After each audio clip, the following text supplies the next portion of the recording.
What's up, you guys? It's your Drive Home Podcast. I'm your Drive Home Podcast host, Ryan, here with another one with you guys. I got my friend Chris Molina back on today. Not doing the live thing today.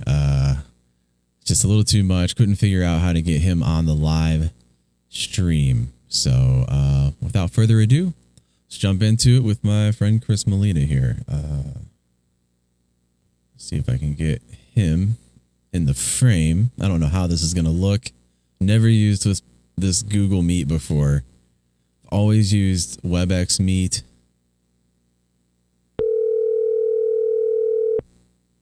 Let's see if this works.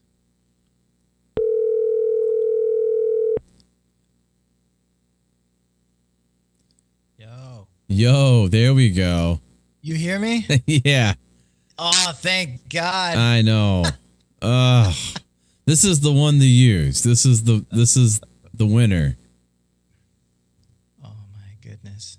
This is the winner. I'm so glad it's working. This is the winner, bro. This is the man.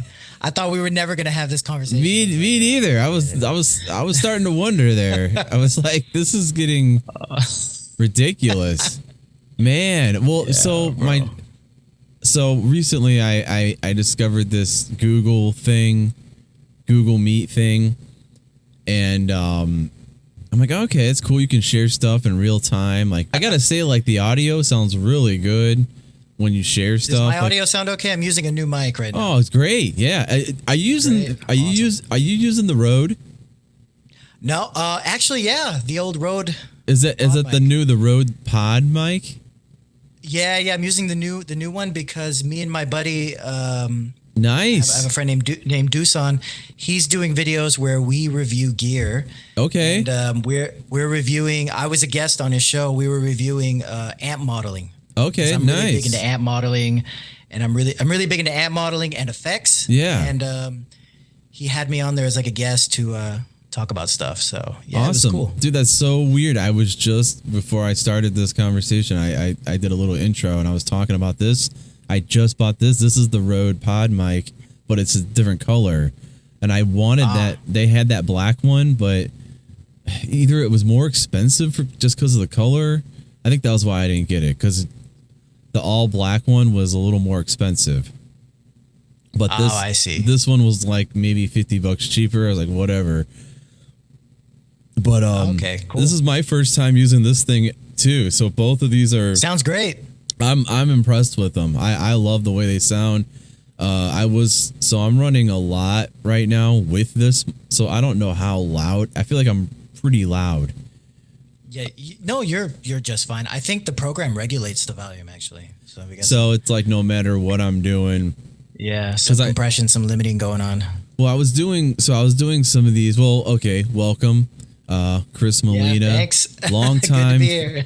Yeah, long time friend of mine and guest for today, and long time guest since like season 2 of this show.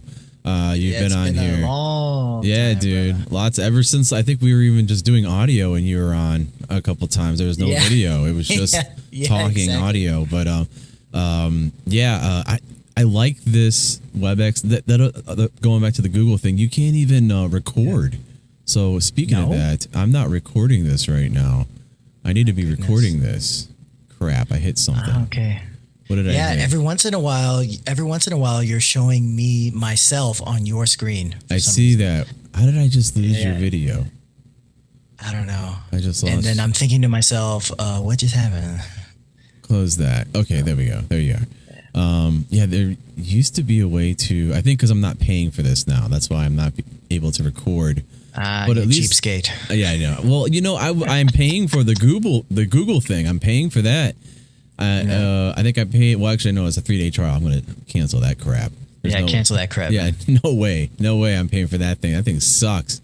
But this has never let me down, and I'm glad that. Okay. But anyways, dude, yeah. For those of just now joining the show or new to the show, Chris is in. Yeah, where are you at now? Austria still? I'm still in Austria. Yeah, okay. All right. That's what I thought. All right. We got demoted recently to the second most livable city in the world, not the first anymore. So it's still great here, I promise you. Don't think less of us. I love it. So Copenhagen. What was that? Copenhagen took number 1. Yeah. You cut out there for a second. By the way, you're showing me myself on your screen again. Just so yeah. So that's good. So I think before when we did this, I had issues with switching my camera. So now I should be able to switch to whatever. Like you should be able to see my messy couch over here. I see it. Can I switch to it myself somehow? No, I have the switcher. Oh, no. Only I have the power. And the couch looks cool. Show me the couch again. Dude, so believe it or not, this couch belonged to my uncle's father who passed away, and it is super old. I mean, so it's like haunted or what? Like, oh, dude, I have so much dead people furniture down here. You can't see the table there, but there's a table in front of it that used to be my grandfather's who's passed away. So, yeah, like I got a bunch of old vintage. It's probably haunted down here. I'm not gonna lie. It's most likely you could do like a Halloween special. Where, you turn off the lights, and you just listen for stuff, I did that one time. I did a Halloween special. Oh, did you?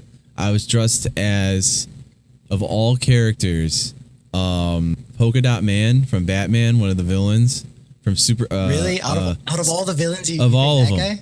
Well, I'll tell you why. Right. I'm pretty sure I told you this. Pretty sure I told you this story before. I played a show where we were doing a Taking Back Sunday cover set. And all of us, we all dressed as Batman villains. And our bass player had he was dressed as the Penguin, and he had Hollywood quality makeup on. His nose looked just like from the movie. It was so wow. So he looked so good. I think he won. That's awesome. They did awesome. They did a costume competition, and he won. But anyways, that was the only reason why I dressed as that, is that I had the costume already. Yeah. All right, makes sense. But yeah, that was dumb. That was back when what did I do? I think I did a food review, a Taco Bell review or something.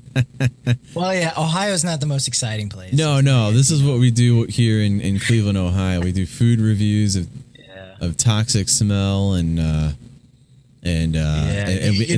recently at the airport, I had because I work in the lost luggage department, and I had some Ohioans at my desk who lost their luggages. Oh wow! And that almost never happens. Really, I meet lots of Americans, but so far in my 3 years of working at the airport, I've met only 2 people with the area code 330 on their phone. Really? So yeah, it's wild. And this guy was from Canton actually. And him and his wife, and they were like, it was funny. I asked them what they're doing here, and they're like, "Oh, we're on vacation because Ohio's so boring." And I was like, yeah, I don't blame you. Right. Welcome to Vienna.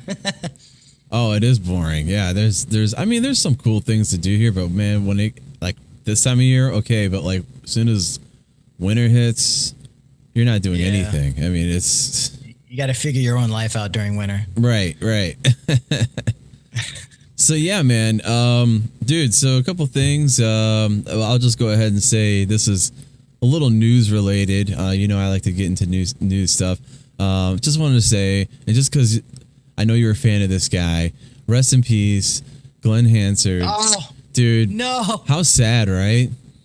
Yeah, and it was a motorcycle accident. I know. I had no idea he died until my buddy Lyle from Dresden, he wrote me a message. He was like, and he's British, so he's like, I just want to let you know that Glenn Hansard, he recently died. And I was like, what? Yeah. No way. And bro, you have to understand, I would have never picked up the acoustic guitar if it wasn't. Really? That's a fact. If I didn't go to the library and rent the movie once and see him play guitar. Right. And I thought, oh, that's what I want to do. Right. I want to write songs. Right. And I owe this man a great deal of gratitude. And I just can't believe it, Oh, I couldn't believe it either. I got some friends of mine that are just posting nonstop about it. Wow. It's heartbreaking and just crazy. I'm grieving in silence. I don't post anything on social media anymore, but I agree. I'm grieving. You're grieving in silence. That's fine.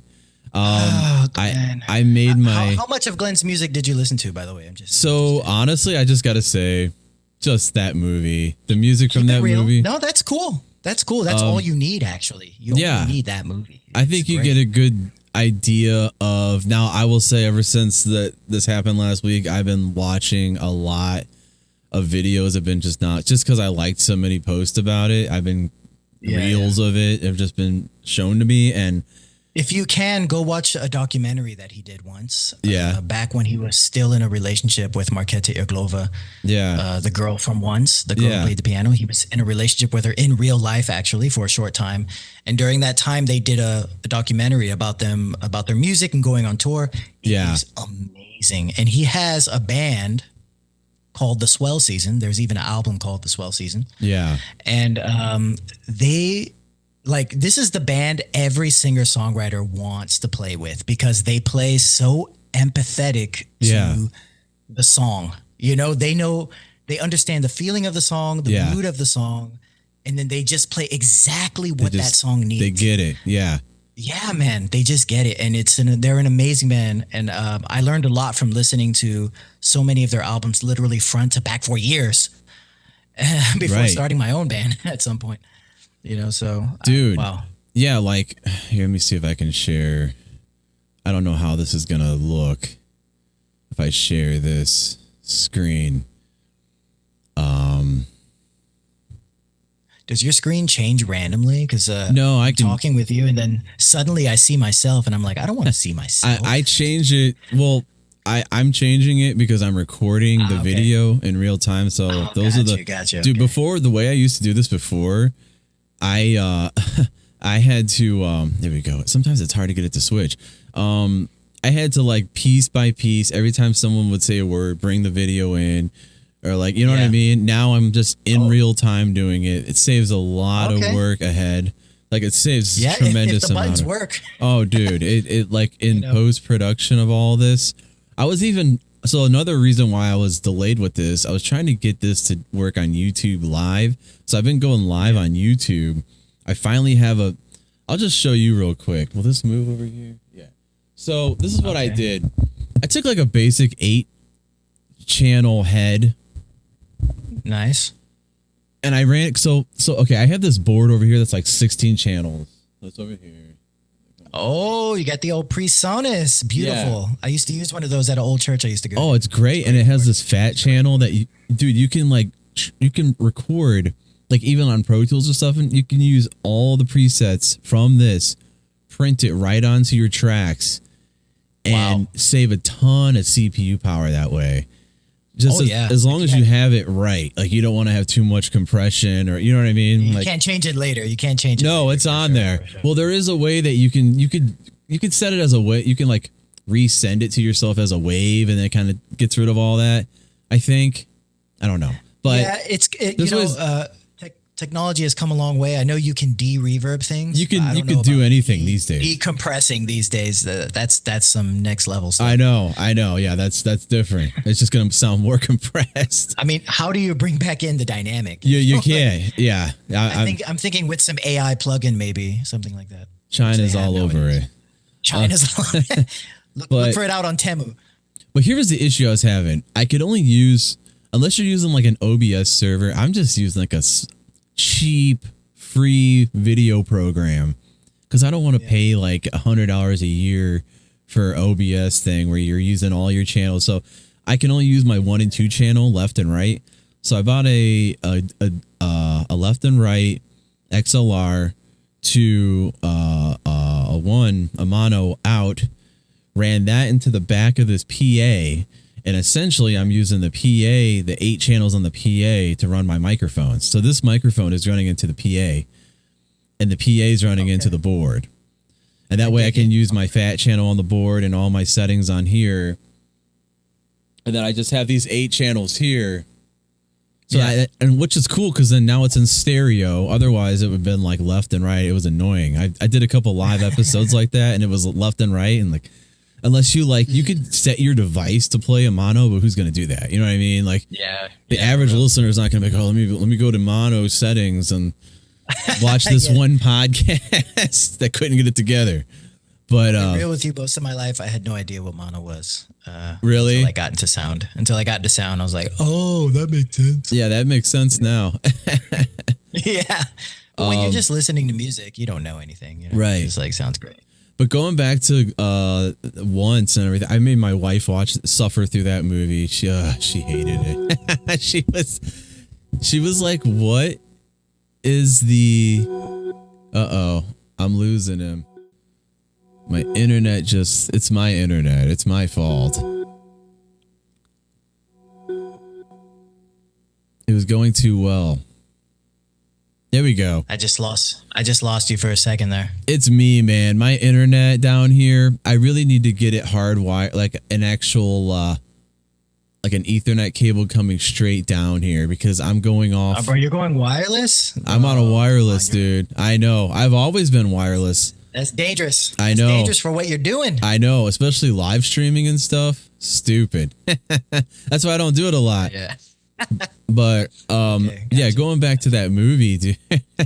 I loved it because now that I watched it again, now that I'm older, it's really not that great of a movie. No. It's when really I was bad. younger, I realized, mediocre acting. Yeah. The story was very simple. Right. But There's no if plot. you're honest, there's no real plot. It's the music that grabs your heart. Exactly. That's you're what just watching it again for the music. That's why I had to tell my wife because she's like, "What is this?" I'm like, "Don't you think these are great songs though?" Like, yeah, the one song was good when they're in the guitar shop. That's a good song.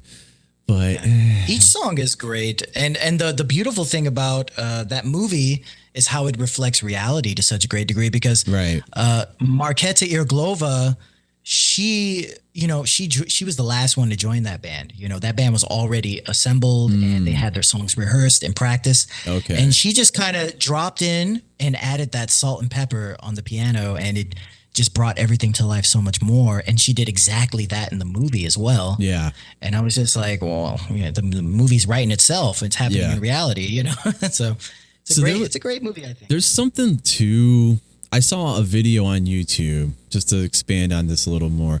I saw a video on YouTube, it was a memorial thing where all these dudes, I guess in Dublin, were doing this big acoustic tribute to him. And I've never seen so many. I guess I could say this. I'm part Irish, so I'll say this. You're part Irish? Yeah, a little bit. Not enough to talk massive shit, but all right, it just seemed like speech, bro. Say what you want. Every dude that's like locally that thinks they have a name was there.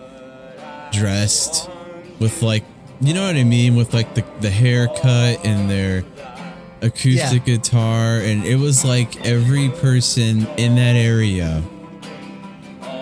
That's just how I'm guessing it's also a major cultural thing that I just don't understand. But it was interesting for me to see. And it's also funny how a lot of that look has made its way here to America as well. As far as the Ed Sheeran thing, you know what I mean? Sharon or whatever his name is. Sheree, I don't know, bro.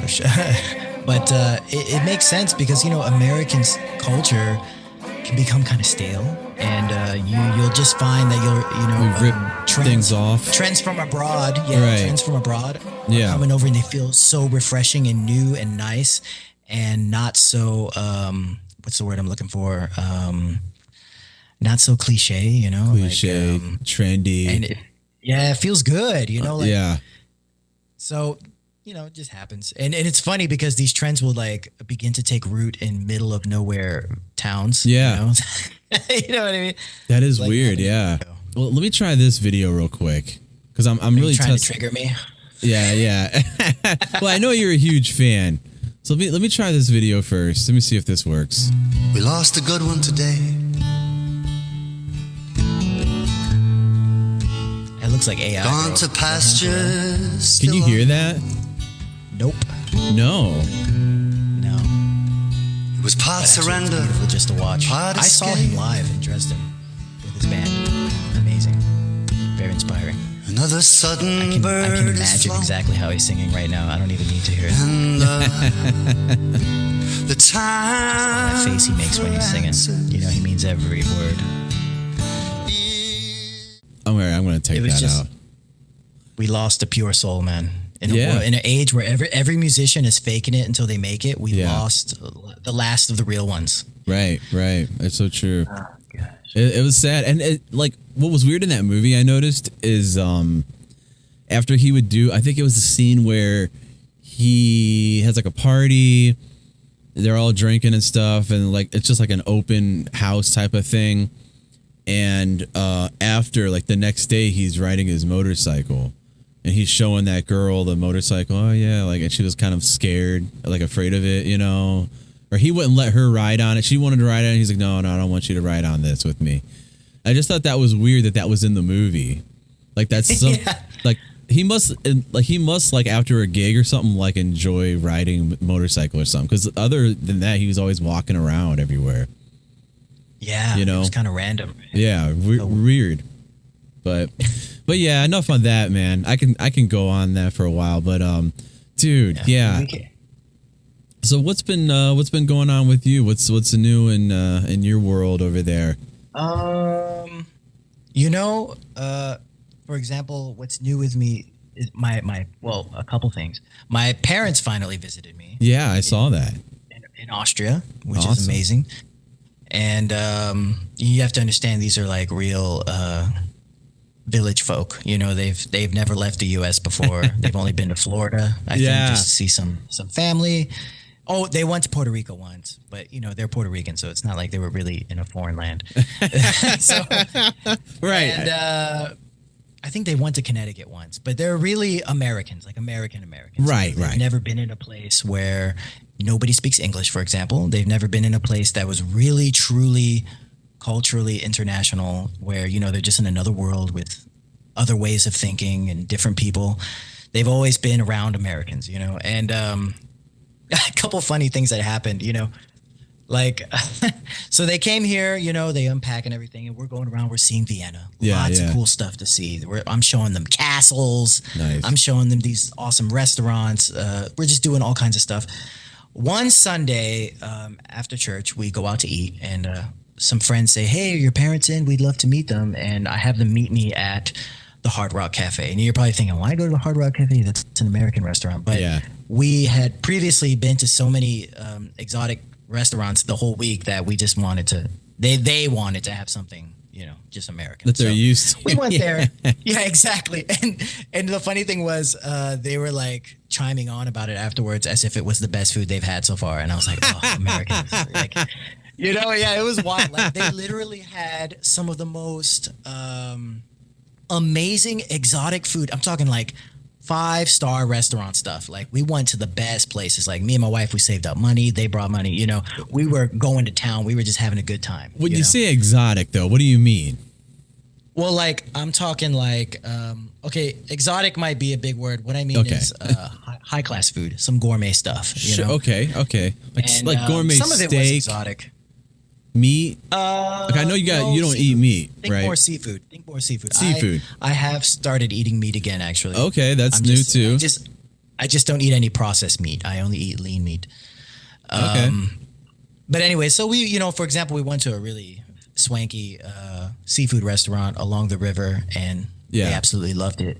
And to me, it was like some of the best food I ever had in my life. But it's funny, the next day they're like, man, that Hard Rock Cafe was like, wow. That's hilarious. Oh You yeah, just, we, you know, we love our burgers and fries, man. That's what we want, man. Can't take the American out of the American. No, man. you can't. You just, No, you you know, can't. they're literally on the other side of the world, you know. And Yeah. they're like, man, that hamburger was the bomb, you know. Now I'm surprised so your parents, are they from Puerto Rico originally? Like were they born in there and they came over here, or how did that go? They're second generation immigrants. Second so generation. Their parents moved over from Puerto Rico. Okay, They were so- born in Brooklyn, New York. Okay, Okay. Yeah. Okay. And they moved to Youngstown. At the Gotcha. time when they moved to Youngstown, it was a paradise there. It's not like it is today. Oh, sure. So- Yeah, I'm sure that was super nice back then. Yeah. Yeah. I only ask because like okay, so that makes sense then. Yeah, my mom, it's all it takes is second generation because like my grandfather's from Puerto Rico, but my mother was born here, doesn't cook any Spanish food. I lost him again. I lost him again. We're back. We're back. Sorry, I think. Okay, by the way, it cut out just when my face went to shock when you said my grandfather was Puerto Rican. Oh, you didn't know was that? like, no, bro, you never mentioned that. And if you would have mentioned that, I would have just called you a liar. Like, just the way your grandpa's Puerto Rican. Yeah, dude. Joking? Let me show you a picture real quick since I got my Facebook up here. Yeah. And well, yeah, my grandfather's from Puerto Rico. My mother was born here, but she doesn't cook any Puerto Rican food at all. It's all American food. It's all it takes is that second generation. I never liked Puerto Rican food, actually. It's I never liked Puerto Rican food. My parents used to hate me for it. Really? You don't like the Spanish rice and those bro, not little chickpeas or whatever they are? Or not chickpeas, what are those? No.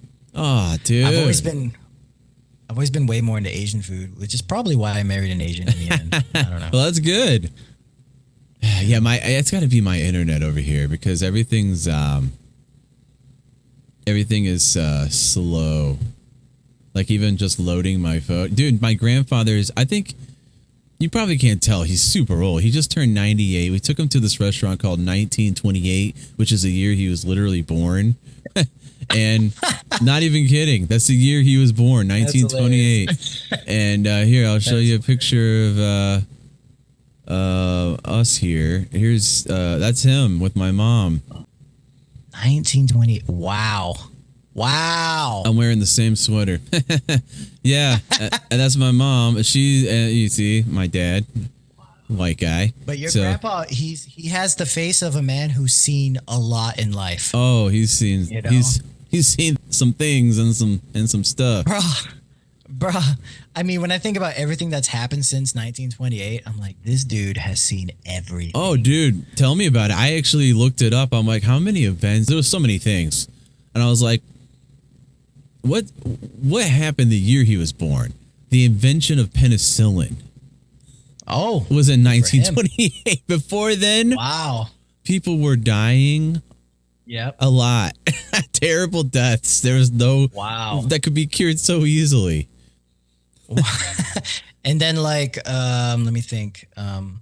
The most primitive of technologies were just starting to become commonplace. Yeah, you know. Yeah. Which is amazing. We take for granted today, you know, but and then not only did they become commonplace, but they became more and more portable throughout the years. Right. And he saw it all. He did. And you know what's so funny? Like you think like a guy like him, like he's, you know, I think because he's seen it all, like he loves his smartphone. He plays music on it loud. It's super loud too, and he just blasts it. That's because his hearing's bad, probably. Yeah. You know? I'm like, dude, I want that phone because my hearing's bad too. I'm like, dude, he's got like the loudest like ghetto phone, like one of those Samsung phones, you know, or whatever. It's like, oh yeah, those are loud. Yeah, they're so loud. Like, dude, if he just blasts music and sings, it's hilarious. But he gives no F's, man. He's bro. If I've been alive since 1928, I wouldn't give an F by anything. Oh no, he's all about. He still catcalls women, and he's still looking for a wife. He's looking for a wife. I'm not kidding. He's like, I'm still young. Better get out there. Oh yeah. Or maybe, you know, he's like, it's about time I found me a wife. It's already 2026 now. Right. Yeah, his 30th wife. He's been married a bunch. I wonder if the dating market is still the same as when I was a young boy. Oh no. No, he'll say not even close. Not even close. Not even the same at all. There should be a dating app for folks his age that have been around since 1928. There'd probably be like 10 people on it, but still, it'd be useful. You know, we could call it something cool like I don't know, the Cosmopolitan or something. I don't 1928. know. It's called 1928. The Depression. Past depression, post depression. Post depression love, something like that. I don't know. Too funny. Oh no, he's looking for a young woman. He ain't interested in anyone under the age Then of. I'm assuming he's got 50. money. He's got money. You know, he does, but you know, he comes from that generation that just worked. So he has a lot of cash stashed away. I'll say that. Well, then maybe you should inform him that if he wants a young gal, I'm using his vernacular from his time, a young vixen, scantily clad. He'll need to flash some cash, right? You know, so. Oh yeah, that's how it works. That's how it works these days. Oh yeah, these days it takes money. Yeah, that's how it goes. Yeah, and she's not going to be introducing you to her parents. It's what do the Gen Zs have these days? Like situationships and I don't know what they got going on these days, dude. They have so many titles. Anything but being in a relationship. It's like before it was like you were single or in a relationship, and now there's like a whole spectrum of levels leading up to being in a relationship now. They have so many names for it. I don't know what it's called anymore. I don't even know what's going on anymore. It's I'm so old. It's wacky out there, dude. I know. Tell me about it. I'm stepdad. So my stepdaughter's about to be 18, and yeah, it's your responsibility, dude. You got to make sure she's not in any of those in between relationships. You know, wasting her time. I don't wasting know. her time with that bull crap. You know what? I'm actually when me and her mom met, like, she was dating someone back then, but ever since then, like, they broke up not long after you know that, and she's single ever since, and you know, was focusing on graduating and what she wants to do next in life. So, which is good. Like, but I don't know. That's a whole thing. But yeah, that's a whole other conversation, man. But man, I can imagine. But, I mean, props to you, by the way, for stepping in and being a dad. Oh, dude, yeah. I mean, it's, you know what. She's almost out the house. But still, you know, most folks these days would be like, not my child. Right. You know, raise her yourself, you know? And, which it's to a certain degree, can't blame them. But on another level, I'm like, hey, man, if you love a woman so much that you want to love her child as well, that's amazing. Who does that anymore? You know, it's like, I think that's amazing. Yeah.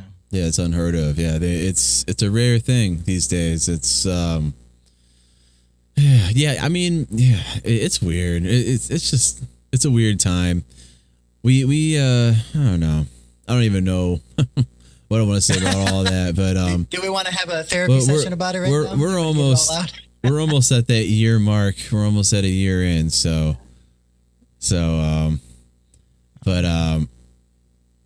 yeah, it's crazy just how time flies.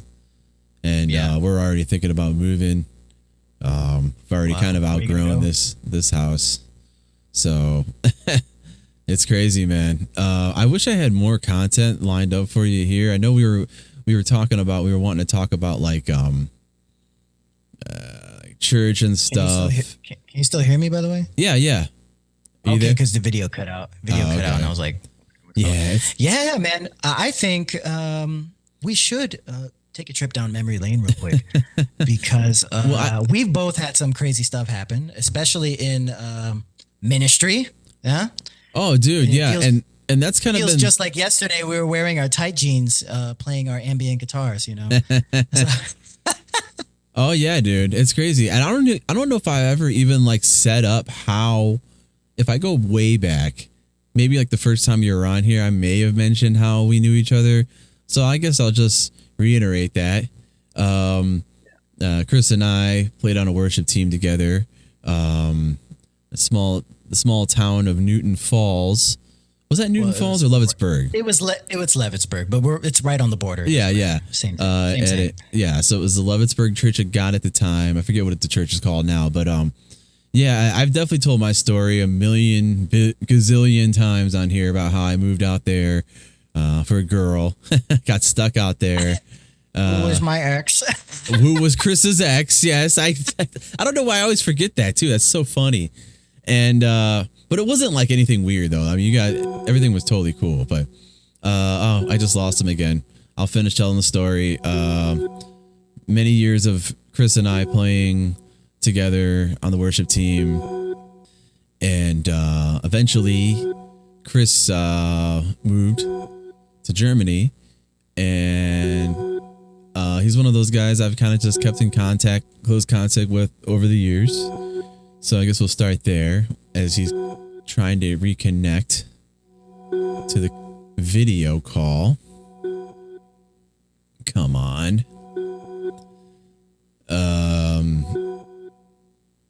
But yeah, Chris has always been like kind of like a musical brother of mine. Like we've done ministry in other churches and stuff, and we always just sort of clicked musically. I think he came into town a few years ago and we did a youth service, and we just played and it just flowed like it was like yesterday. You know, it was just like yesterday that we played. Man, I'm losing him though. That sucks. All right. I think we got him back. We're back. I was just we left off. Did you just on when that happens, do you have to do anything? No, nothing. Okay. It literally just cuts out to black. Because that's what I thought, and then I just hit the refresh on my internet. Anyways, whatever. Yeah, I was just while you were gone, I was still recording. I was just saying how we met and everything, and how we've always played together, and this and that. And then you moved away, and kind of explained all that, so that everyone's kind of up to speed in that regard. So yeah, well, I mean, we had some crazy times with Signify, which was the young adult ministry that we played together at. Is that how you? Yeah, it was just young adults, right? It was like 18 to like 30 or something. Yeah, like college age. And I liked it because I grew up in the Church of God, but we didn't have anything cool like that. Like that was considered cool to me. Like really, dude? Yeah, we didn't even have any. Like, dude, having your own, getting to actually speak and have an opinion, like that was not a Church of God thing. Oh yeah, like it was just like you sit there, keep your mouth shut. Every Sunday after Sunday, and then I'm like, oh sweet. Well, I was familiar with the Church of God, but I'm like, okay, that's cool that you got like kind of an open discussion thing. And remember, I was talking to remember Rachel Powers, and actually she initially was the one that got me to go out there. Yeah, technically, now. If we're being technical, she was the one that got me to go all the way out there, and I was going out there every Thursday. I didn't have anything else going on in my life, you know? So we connected there. And then we played at that one church in Warren. And then we did. Let me tell you about that. Let's stop right there. Yeah. Hold on. Which church, by the way? Which one? There was a couple. It was literally just right around the corner of the church. For Church of God. It wasn't that far. And when we got there, mind you, I was, a young, I was leading worship in the main service sometimes, and Matt Ball was the main worship leader, and he's like, you know what, Chris, you just need experience playing some live gigs. I got one coming up. I can't make, and I'm just gonna pass it off to you. You think you and your team could do it? And me, I'm a young guy. I'm like, yeah, of course we can do it. So we go do it, right? And immediately I realize why he didn't want to do that gig. Right. It was pretty obvious. I mean, we set up all this gear, all this stuff. I mean, there were wires going everywhere. And we're like, okay, let's wait for the people to roll in. It's a revival. That's what they named the young adult revival, they called it. A young adult revival, which, funny story, I actually met one of the young adults a year later who was invited to that, and he didn't go. And he didn't even show up. It's a whole nother story. No, and that young adult, by the way, Josh Crank, do you remember him? Yes. Josh Crank, the guy who played bass with us. Yeah. Yeah, he was a cool guy. Yeah, he was a cool guy. He was the big movie buff. I remember we talking about movies all the time. He was a nerd, yeah. He was a nerd. That's what I liked about him, because he was a nerd and he wasn't afraid to be nerdy, and I loved that about him. No, not at all. Yeah. Anyways, so we get there, we set up all the stuff, right? And we're like, okay, let's wait for the people to roll in and we'll get started. And literally nobody showed up. Like, it was just us on stage, the guest speaker, and just the church staff, but no members from the church whatsoever. And do you remember what they did during the worship? Yeah, that was bro. Bro, tell him, bro. They were standing there waving flags like this, just right in the front, very front, like right in front. Like me and Brandon were both singing, like, and I think we were all like right in the front of the stage because there was no room. Feel the wind from those flags, and they were like right, yeah. They were like right in our face, waving flags, which was a Church of God too, right? And that's weird. I have no idea. I think it was like the Warren Church of God or something. But yeah, they were waving flags in our face, and there was no one there. And it was supposed to be a young adult thing. No, I'm sorry. So one thing you did skip over, we played twice that day. We played the morning, which was like those, like the staff of the church. About that, we played twice. Yeah. No way. And then we took a break, and they said, we're going to have a young adult service later tonight. And then we're like, okay. So I think we went to Panera. We went to go eat and, take a break. I had not slept because I worked all night the night before. So I had not slept yet. And I stayed up all morning. Did this. I think it was maybe even a Sunday. So we did Sunday morning. We come back that evening at like 4 o'clock or whatever to go practice and get ready. Same crew same group of people show up. Yeah. No young adults. Oh, I think the only difference was there was a young black girl that was speaking, like a younger girl. Yeah, that's what I meant earlier. That was the only difference, is she was speaking and she was young, and that was. And I also remember she didn't know when the worship was ending. She thought we were just playing forever. Right. Remember that? Oh, yeah. We were It went on and on and on. We were trying to like give the signal that we're finished, and she just wasn't catching on, And we just ended up, we played for like, I think an extra 15, 20 minutes just because she didn't know when to end. Yeah, I remember that. And I just remember being so tired because then I think I had to work that night again, third shift. So I basically went like 48 hours, no sleep. Wow. And yeah, dude, the sacrifices you make in your 20s and like when you're just trying to play music, because in all honesty, it wasn't like I wanted to do ministry. I just wanted to play music. You know what I mean? Yeah, and with people you like. And with people that I liked. I was like, dude, this is fun. I enjoy playing with this group of people. Let's do it again tonight.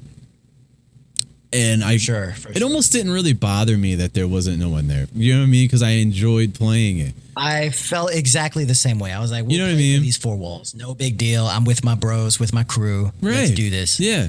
It was cool. For sure. But now we were a weird team, by the way, if you think about it. Oh, yeah. I mean, we had a 90-pound white girl on the drums. Yeah. We had little Bernadetti on the keys. Also 90 pounds. And then me, you, and also maybe 80. Who knows? Both two very small women, like the smallest women you can imagine. Yeah. And then us. And Marcus. Marcus, I forgot about him. It was like almost 7 foot tall. Yeah, he's like 7 Bernadettes, like put together. And then Brandon up front, me and you on the sides. And that was what a motley crew we were. We were. That's wild. Yeah, and then I just remember there was different variations of it. And then Brandon, when he got let go. Yeah, well, that's for a whole nother episode, bro. Yeah. When he got let go, then it was kind of like me and you leading. Yeah. Everything. And then when you left, because eventually you left, you moved away. Yeah. It was just me, Marcus, Bernadette, Courtney, and Amanda playing. It was me and Marcus and all girls. Yeah. Nice. It was weird. Yeah, it was a weird team. And that was like the last variation of And I remember. I might have asked Amanda to play on Thursdays with you. Did I ask Amanda to play on Thursdays? And she remember. I think so, and she was using your pedal board, and she got really good. She's still using that pedal board, by the way. Yeah, I met with her every week and gave that girl lessons. Yeah, and, she got good quick. Yeah, bro, she took everything I gave to her and just like doubled up on it. Like, she was amazing. Yeah. And then she even went to Dana School of Music and graduated. And I remember. She's a phenomenal pianist and singer now. Wow. I'm still blown away that I played any part in her story. She had endless musical potential. It's crazy what she's done. Wow. Absolutely. Yeah. That's she's still using that board. She's in a band right now. They play covers at different bars. She's still using that same board, bro. Wow. That was some good. You had some good all pedals these years in there. later. You had some good pedals. You had like the Jekyll and Hyde. I couldn't believe you gave that away. Nigel. Yeah, because I could with me, and I wanted to give it to somebody who I felt would really appreciate it, you know, and use it for many, many years, which I made the right choice, trust me. Yeah. And you did. That board was pretty much a copy of Nigel Hendroff's board because I love Nigel Hendroff's effects from Hillsong, and I just got the exact same effects. You know, the only thing I couldn't get my hands on was a Keeley compressor because they're discontinued. Particular model was discontinued, and I was like, crap. But it's okay. It costs like $500. I didn't want to lay down $500 for it anyways. Yeah. But at the time, maybe I would have because, you know, I'm a dumb kid. You know, I got disposable income. I'm like, let's buy some pedals. Oh, dude. But I'm still a dumb kid. I'm still doing that. Bro, I'm an amps modeler guy because amp modeling has fixed so many problems for me.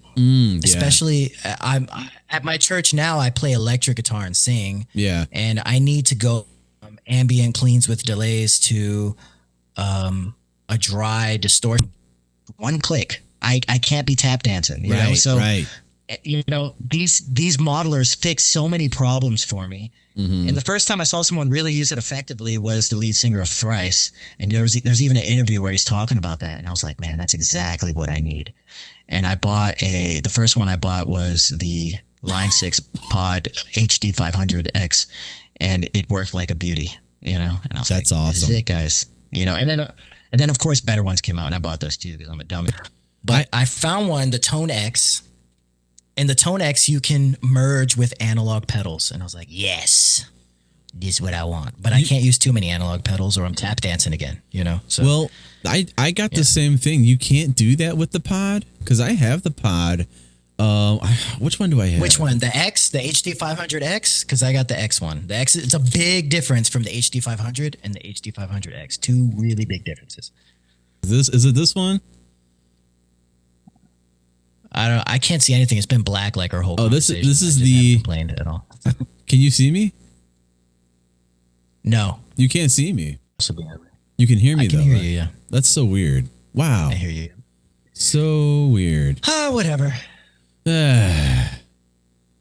Well, I'll read it off. I have the Pod Express Line 6. That's a good one. And I use this one with my pedals when I play lead, just because where I'm playing when I do play lead, there's no room for me to put an amp anywhere. No, and people don't want stage sound anymore. They want everything in ears. Direct. Nothing at all. It's so stupid because, like, dude, I was even just recently trying to put an amp in a closet. And like mic it, you know, just the old school. Oh, you mean like make an ISO booth? Basically. Well, no, it was it was in the back of the like room near like the baptistry. So it was like actually the volume from the amp was bleeding out of the baptistry and you could hear it like coming like out that's from. Kind of hilarious. I know. It was like, dude, that's how, but I'm like you guys, I hate having a silent stage. Like that's what they want to have now is a silent stage. And when you take your in-ears out, you can't hear anything. Yeah, for the sound guy, it's great. It's great because the sound guy, he's loving it. Oh yeah, he can control everything. But when you're on that stage and you hear nothing, it's annoying. You know, I feel like I like it takes the energy out of it. You know. Yeah. all musicians want that feeling like you're playing together on stage, and you kind of lose that unless you have a really great in-ear monitoring like mix. Right. You kind of lose that. And also, if you're, I guess the way that everybody has come to solve that problem is to set up atmospheric mics, like room mics, around. And this kind of brings in the room sound into your in-ear mix, so it feels like you're jamming together finally. Yeah. But even then, it's not exactly the same, Right. I see you. Yeah, that was my bad. Somehow my phone camera got selected. I don't know why. It was like on my phone, down, facing. So I was seeing the inside of your pocket or my table, just seeing the down. Table. Yeah, it was just that's why it was black. I don't know why it switched to that camera, but this is the pedal that I use. That I run other pedals with it. Nice. Whatever, it sounds fine. I like it. It's great. I've been.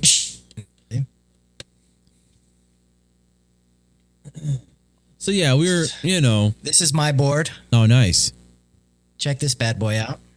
Switch over. This is the virtual amp, pretty much, and these are actually analog pedals.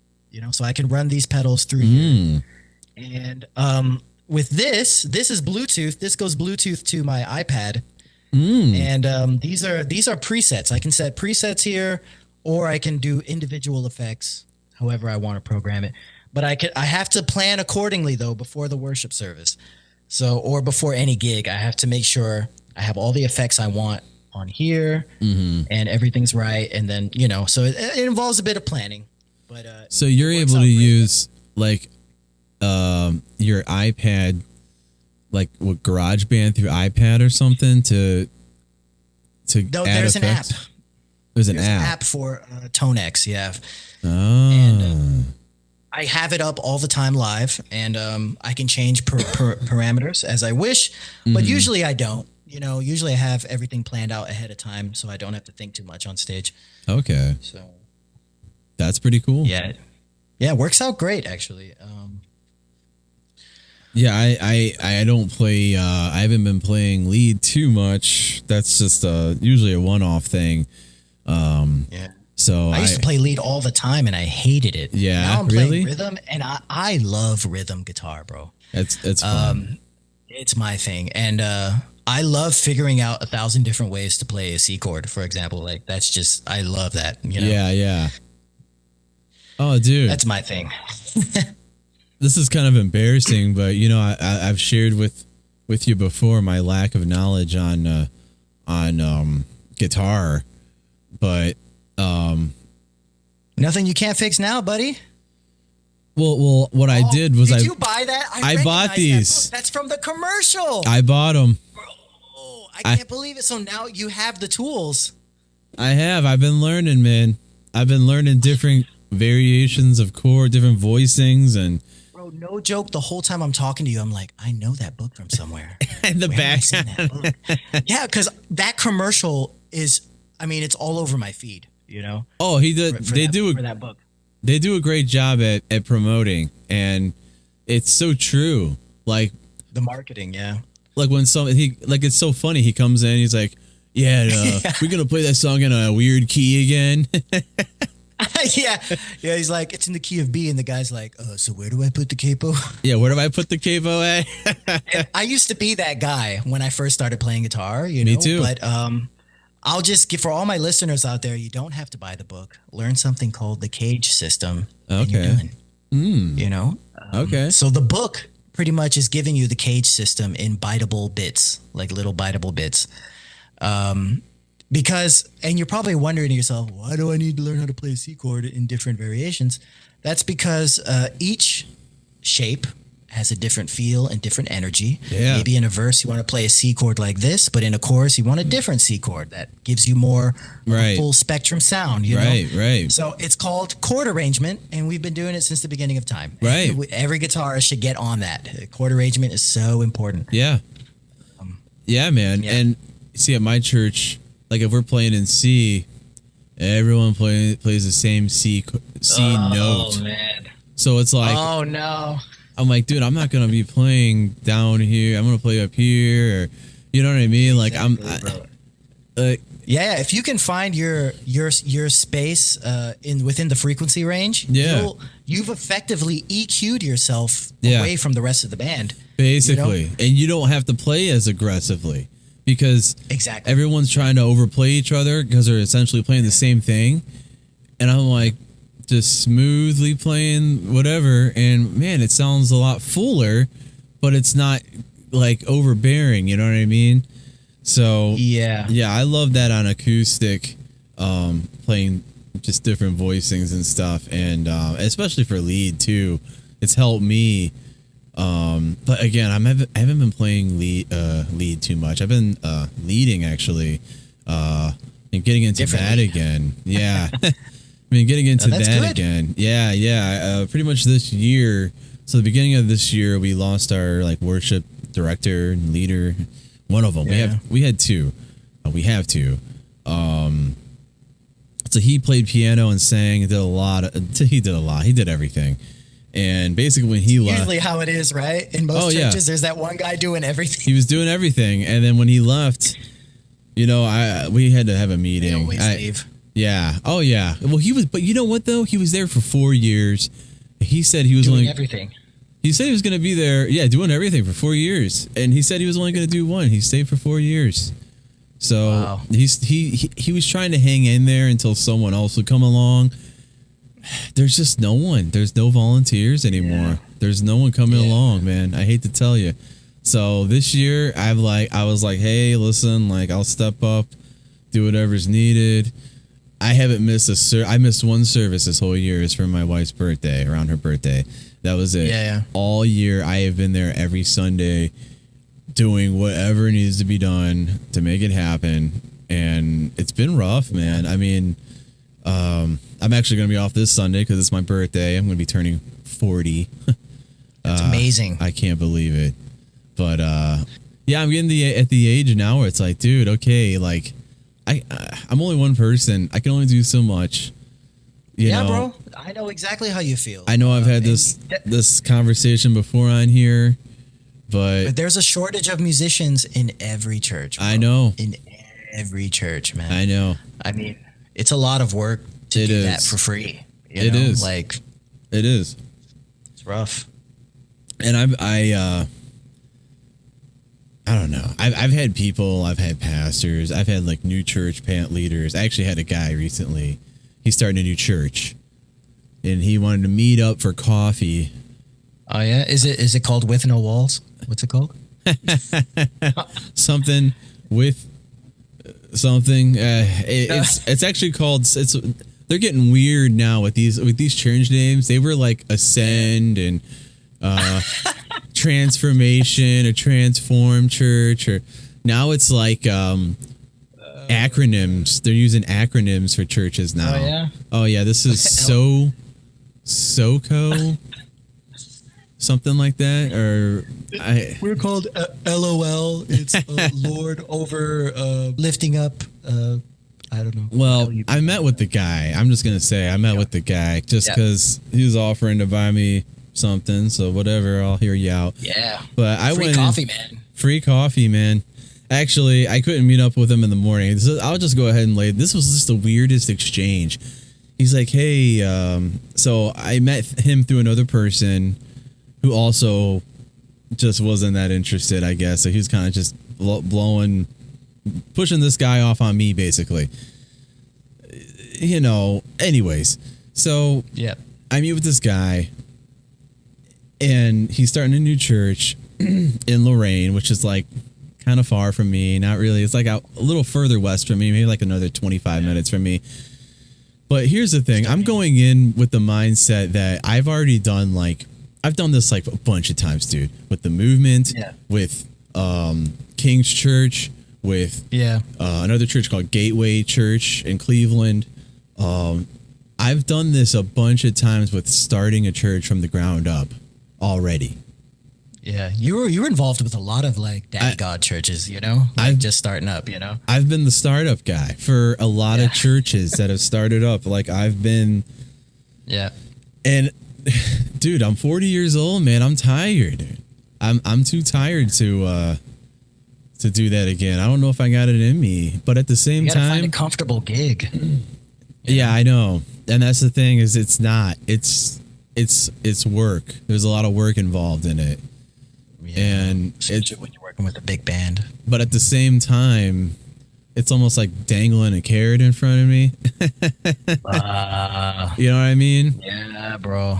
You'll never escape it because you're a musician at heart. I know, and that's why I want to do it, but I'm already very involved with my church.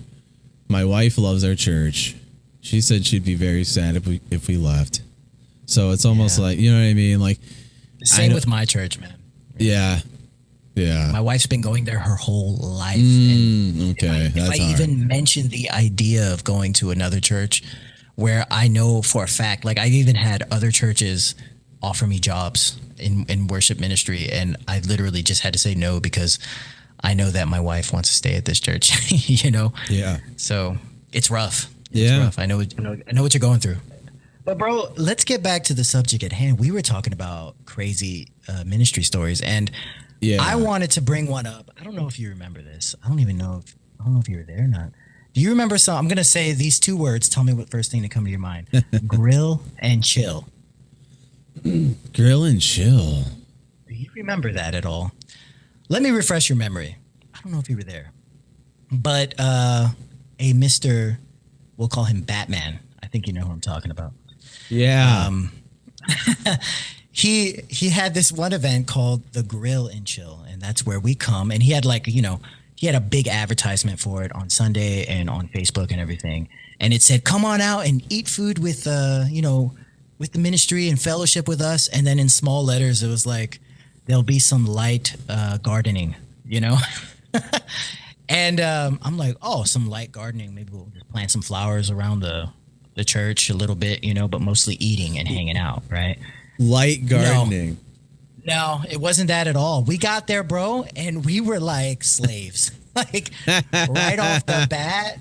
I mean, we didn't see food till like 3 hours later. Right off the bat, we're lifting dirt bags out of a truck onto our shoulder. We're digging deep into the ground. We did some full-on landscaping. Mind you, Bernadette's with me. I'm the one who took Bernadette there. She's in her picnic clothes. She's got like a nice little summer dress on. She's ready to sit down and talk and eat. And she's getting dirty, and I wasn't prepared to work either. I didn't wear work clothes. I came in my normal like jeans and Converse. Wow. Otherwise I would have dressed accordingly. Yeah, yeah. And so we're working our butts off, bro. We're sweating at the it's bad, And at the end, to make up for all the work we did, it's just some hot dogs. No. No. Yeah, bro. It was just some hot dogs. And I remember driving back with Bernadette, and we looked at each other. We were like, never again. We're never going to a grill and chill. A grill and chill. We felt like we got scammed. And then I remember later we told Brandon, Yeah. I was like, "Hey, Brandon, did you hear about this? What happened?" And then he literally said, "That is the most terrifying story I've ever heard." Because they literally had to trick a bunch of young adults to come out under the pretense of food and entertainment to get us to do landscaping. Mind you, this church is doing very well financially. They could have easily paid for a landscaper. Oh, yeah. Yeah. But no, we got to come out there. The guys who have full-time jobs and have better things to do, we got to come out on a Sunday right after church and do all the landscaping. Right. I mean, come on. That's weird. That's weird, dude. Doing that and masking it like that and saying, "Oh, we're gonna hang out," and then really it turns into a slave driving thing. I never heard that story before. That's crazy. You never heard that one? No. I'm so glad that you didn't come out. I think you were a part of ministry at that time, but you were busy on that Sunday for whatever reason. I feel like I showed. I hate to say this, but I feel like I showed up and ate a hot dog and left. You might have caught it at the end, at the best part. Because I'm the type of guy that, especially back then, I was late for everything. Oh, yeah. I probably showed up. I feel like I do vaguely remember. I feel like you showed up. We're all sweating our balls off, and you're like, "Hey guys, church looks great. Hey, hot dogs." I feel like I do remember that. Okay. And I may have came late, may have lightly helped and ate food and left. Lightly helped. Lightly. Yeah, that You just emotional support or what? Like, what did you do, bro? Lightly you were helped. lifting heavy soil bags on your shoulder, and then you remember Jim Dye? That guy's making fun of me because I'm struggling lifting a bag up. You know, at the time I'm just a scrawny little kid. I wasn't working out like I am now, and I'm just like, ugh, and he's like, hey there, chicken legs, you need help with that bag? And I'm like, I didn't come out here to get made fun of by you. I thought we were going to have a grill and chill. Right. Okay. You know, mind you, Jim Dye's a great guy. You know, I'm just saying, it's just like, that whole situation was just annoying for me as a young 20-something-year-old. That's hilarious. That's so I got one more weird story, and I would love for you to tell me if you have one similar to this. Okay. So I'm with the youth group worship band where we're there a couple hours early before service doing our usual rehearsal. Most worship bands and churches do this because they can't meet throughout the week. They just meet a couple hours early before the service. And in the middle of our rehearsal, a guy comes in. And now every church has a guy like this, a guy who is, it's usually in the charismatic Pentecostal arena, a guy who is very super spiritual. You know what I mean? Yeah, He's hearing a word from God. He's praying as the band's playing or whatever. Yeah, exactly. He's hearing something from God. He's getting a prophetic message, something like that. And he comes in, and you remember where the stage was. There was like the kitchen in the back. So he comes in through the kitchen, and he comes into the youth room, and he's walking up real slow. And we just finished playing one of the songs, and he's like, "Hey guys, sounding great." And I'm like, "Oh, thanks, man." You know, and he's like.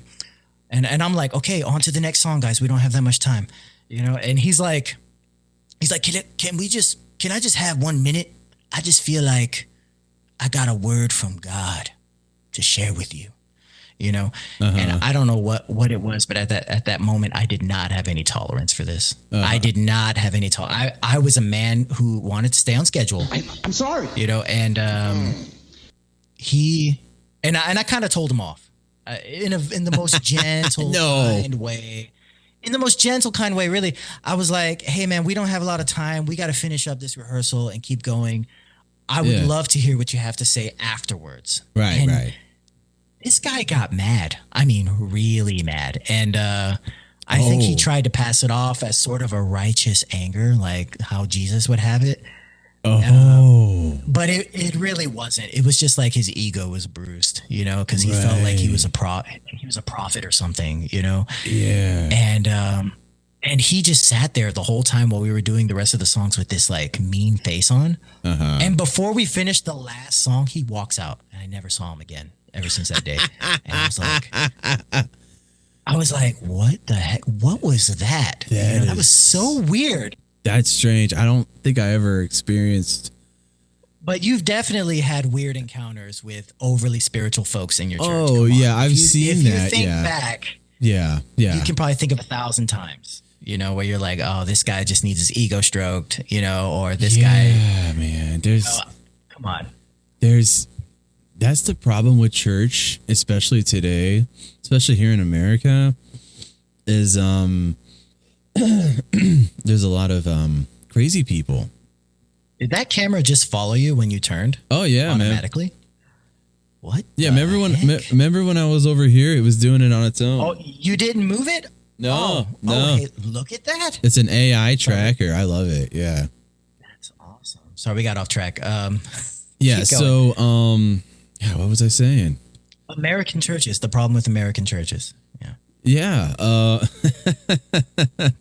Which there's many problems, by the way. Many problems. In American churches. Yeah. To the point where it's hard to distinguish the gospel and the American gospel. You got without getting shot. That's the thing is people are getting killed and people are bringing guns in the churches and shooting people and like it's happening. It's happened a few times. Did you hear about the latest story? There was a guy who had a concealed arm, an old guy, and a young guy came in ready to just shoot up the church. And before he could pop off one bullet, the old guy took him down. Oh, nice. It brought up I love those awareness stories. on how important it is to have a gun on you for such situations. Yes. You know? Yes. So, amen. yeah, that was for me, I was like, yeah, man, carry a gun. Well, why is it only the bad guys get guns? Well, here's the thing. And I've been in part of a lot of like training classes and stuff for like even churches. I've been part of like where they have like an instructor come in and talk. And here's one thing though. If you're wearing plain clothes and you're carrying a gun in a church and someone is like in there and they're shooting, and the police show up and they see someone with a gun, they don't know if it was you. They don't know if it was the other person. You know what I mean? You have to determine. You have to determine. That's why, like, if you work like law enforcement, but you're like off duty and you're at your church and you're carrying and you're wearing your church clothes, maybe at least wear like your badge around your neck or something. You know what I mean? Identify yourself as an officer. That way, if something does happen, other officers will be like, whoa, that guy's got a, you know what I mean? Something that identifies, even a security hat or a security shirt goes a long way. Before you pop off that bullet and save the entire congregation, just throw on a hat real quick. Well, yeah, wear something not like, that represents you as the essence. Yeah, because you could be just totally innocent carrying to protect the place, and then the police see you. Oh, there he is! Boom, and they have a. Oh, okay. You see what I'm saying? The police could kill you. Logically than me. I'm thinking you're undercover the whole time, and when you see the shooter, you throw on the hat real quick. No, no, you wear like it. You're like Superman who rips off the shirt or something like that. You know? No, if you're gonna do security at your church, you should be wearing a security shirt or wearing something that identifies you as an officer or someone that could have a gun. But I'm not. I gotta say, man, I know it's like a right in the United States, but I'm not a big fan of concealed carrying and just carrying like it's the Wild West. Like I don't like that. I'm not a big fan. It's banned all through Europe. I know. All through Europe, no one has a gun here. It's probably as a result, knife attacks have gone up. So everyone's got a knife. That's the last thing you can't take. You know. That happens. Knife attacks. To be honest, I'd rather be shot than stabbed. I'm just saying. It's happened here. It's happened here with knife attacks too. Yeah. I mean, violence is going to happen no matter where you go. I mean, it's really hard to control it, but in the UK, there's so many knife attacks. My goodness, bro. I have no idea. But going back to your last story, I don't know. We got completely sidetracked. That's what we do, right? We always do. I don't think I've ever had experience. There was one time where I was actually working security at my church. This was early, like 2014 something. And I was working kind of like security. I would do it. I still do actually for like, if we do like a Super Bowl party or something at the church, I'll carry. I'll carry. I'm kind of a hypocrite, but I normally wear like a shirt. If you're wearing plain clothes, other police, they don't know who you are. They don't know you from Adam. You know what I mean? Like you just, they might even work with you and you look so different in civilian clothes. You know what I mean? You don't even look the same. But anyways, so there was one time I was working security at the church and this guy got up and he walked up to we had one of those evangelists, one of those guys that get up and get everyone all riled up and and hype guy. And then whenever you have like someone there at your church, all these random people from town just start showing up, you know, like just like random, like you've never seen this guy ever, but he's like in a suit and tie, shows up. So you know what I'm talking about? So like the whole church will be packed with just random people. So this one guy gets up on like one of the last nights of this long revival. So this guy's came to like every night of the revival. Like this very long, week-long revival. It's like hours and hours long. He's at the very end of it, and this is how he ended it. He gets up and he's like, I got a word for you. I got a word for you, the pastor. And then our main pastor, he's like, well, tell me it, and I'll let him know. Just tell me what it is. And no, I prefer it. You gotta repent. You gotta repent. One of those. And it ended up me and some other dude having to like escort this guy out of the church, but he could have had a gun, you know what I mean? He could have had anything. Yeah. He didn't, but he just kind of. I remember he drove by, and I was like, when he was like leaving, because we stood outside till he had to like do one of these loop and like leave he's just driving by. I'm like, bye. Like, what a weirdo. There's guys like that in every church, man. I've seen so many guys, and they usually do it for attention. I mean, come on. Well, who knows, man? Who knows? You never know. I mean, I got to say, that evangelist that was there that night. Yeah. I'm just going to go ahead and say it. He's. Was he spot on? He's with getting, that one? Yeah, he was on. I'll just say that. He was on. Okay.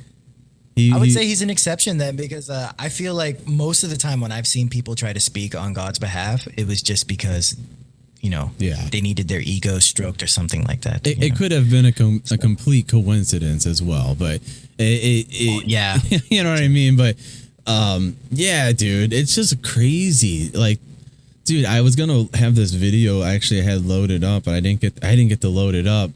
Apparently, playing stuff from my browser doesn't. You can't hear it, but I had. Oh, shame. It sucks, but I had some videos loaded up. I'm sure you heard about like someone had posted like pornography to Joel Osteen. Not Joel Osteen. Brian Houston. Brian Houston. Yeah. His Twitter account and how he's I believe I was hacked. I don't believe I was hacked. As much as I'm not a fan of Hillsong anymore, I actually do believe he was hacked. Well, he says he wasn't hacked. He says he wasn't hacked. What? Yeah. Now he's saying, man, let me get this video. A good starting point is to say, I do not watch pornography. At the time that the post appeared on my Twitter account, Bobby and I were in bed. And so what happened? Well, according to the Christian Post and probably others, they said in a tweet that I did since then that I said that I was hacked. I never used the word hacked. That's false. It's untrue. I did say my account was compromised. And you might say, well, what's the difference? But I think there is a difference.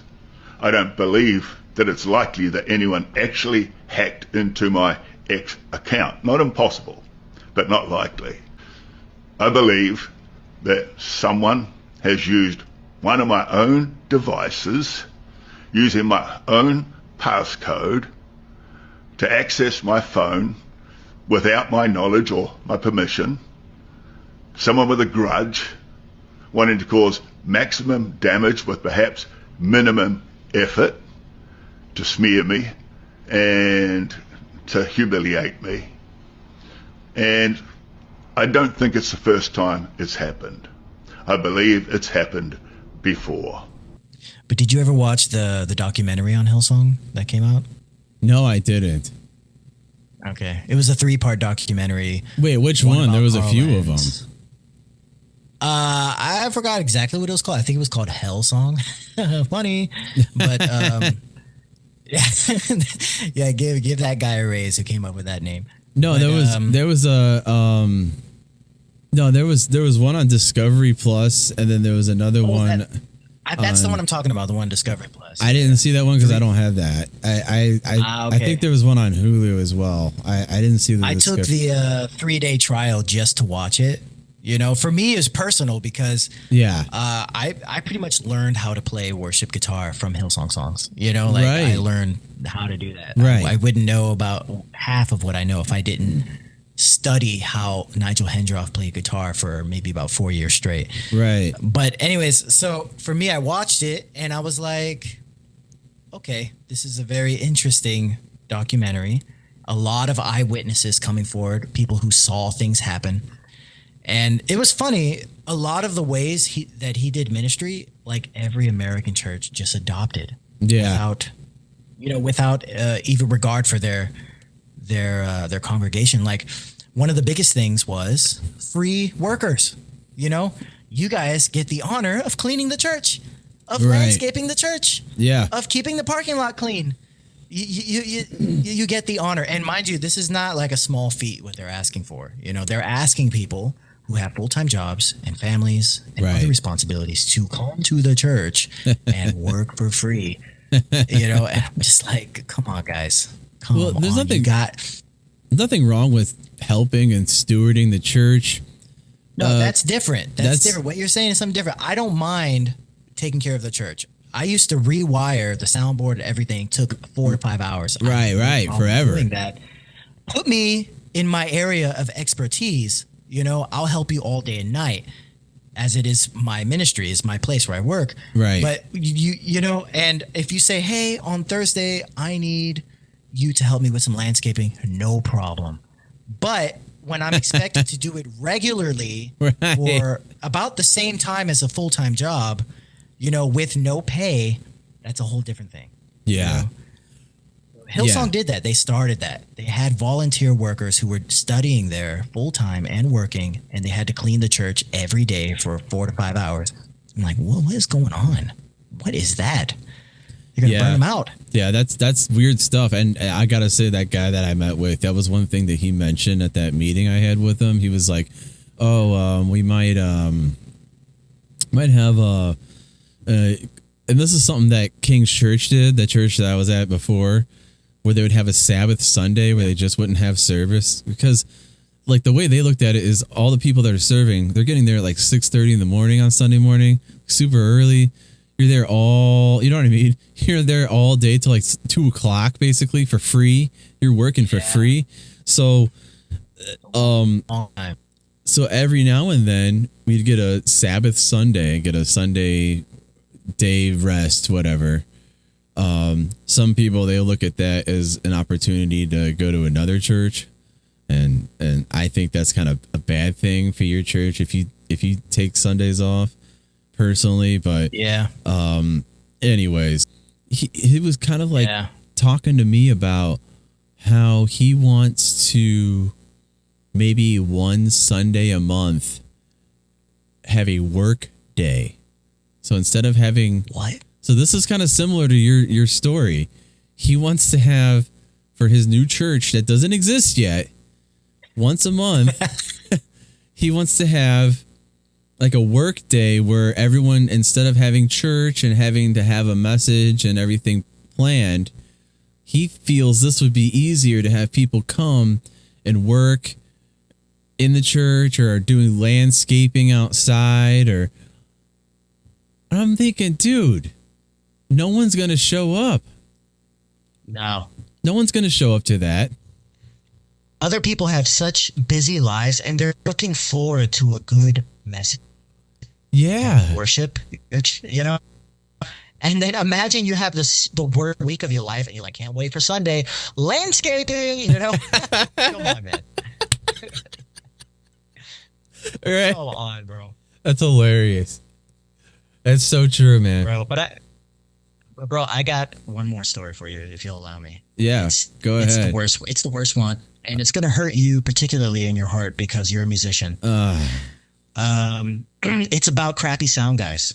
Okay. The sound guys from hell. You know. So there's a guy, and he was telling his testimony online. Actually, that's where I heard it from. And I thought, man, Ryan has to hear this. Really, this is going to hurt you in your soul. And I have a similar one myself that is a personal experience. I'll tell that afterwards. But so this guy, you know, he was very faithful as a guitar player to his worship team. Very faithful. He showed up every Sunday. He played they had 3 services on Sunday. He played all 3 every week without fail for like 2 to 3 years. You know, this guy, he loved his church, right?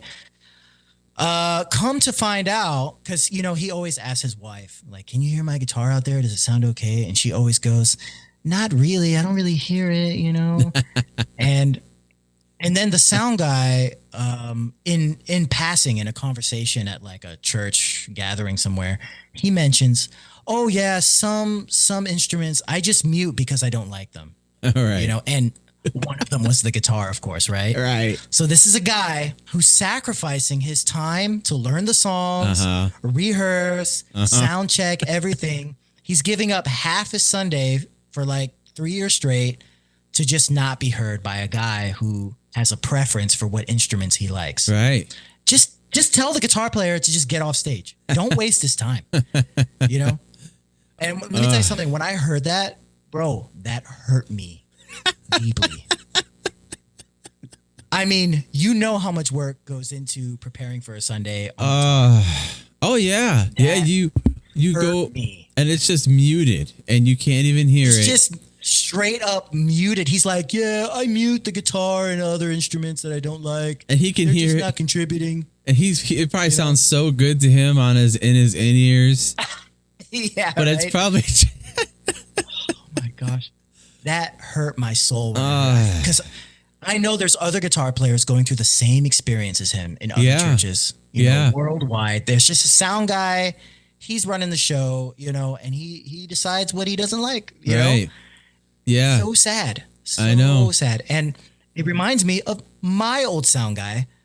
And, you know, we struggled to get the sound on the Sunday main service right every Sunday for like a year. And I always wondered, what's going on with the sound guy?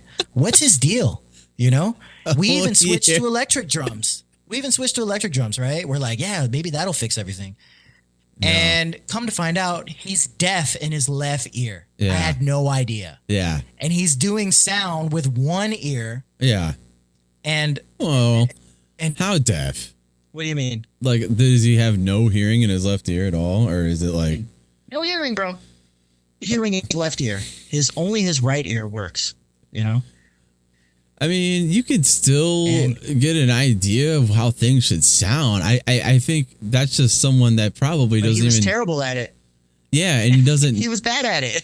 Yeah, and that's what happens is churches put someone that they know who maybe ran sound at a kid's birthday party once. Yeah. And they'll put them as their sound guy.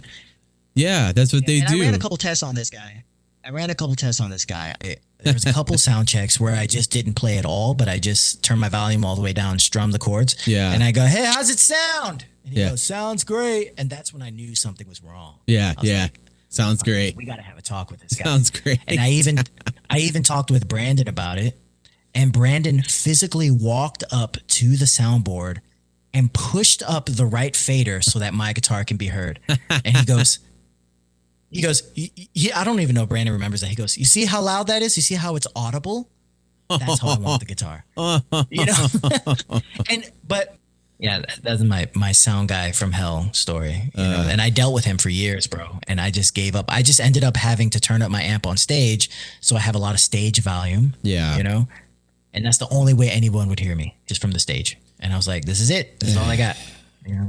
Yeah, we got a pretty good guy right now at our church. He actually knows that guitars need to be heard and turns it up, and as opposed to I've dealt with the same thing my whole life with sound guys, and I don't know what it is. I think it's more like a lot of these sound guys, especially in our type of church, they're more into like Southern gospel or country music. For sure. So they're not into like if they hear any guitar at all, it's got to be quiet. It's got to be all the way down, barely heard. I don't know what that. And then the bass will be like super loud.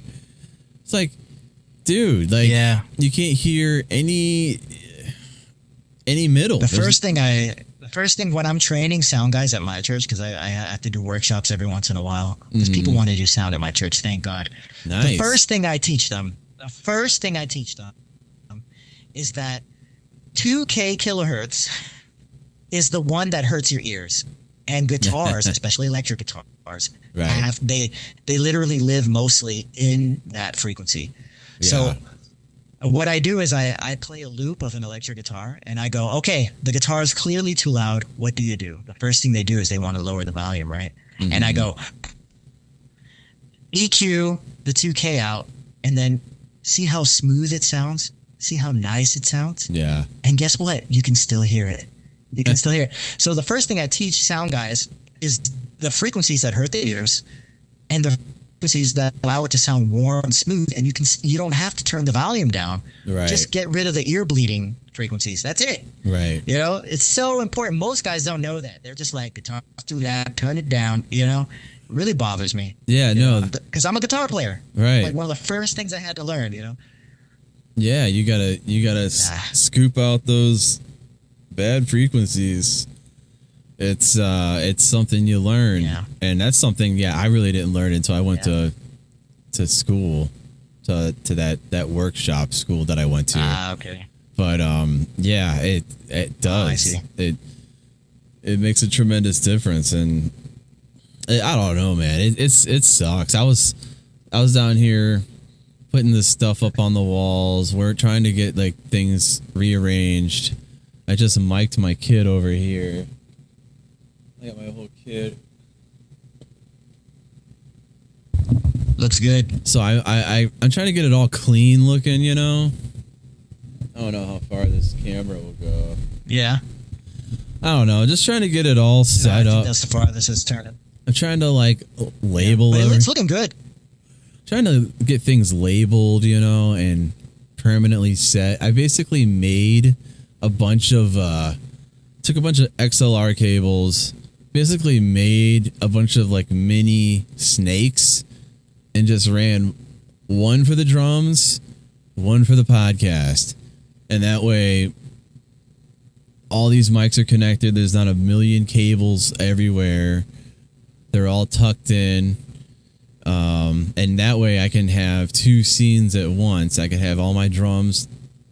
Cool. So what's cool is I also with this, the way I have it set up here is the 8 channels are just for the podcast. And then now I have my drums. They're all in the board.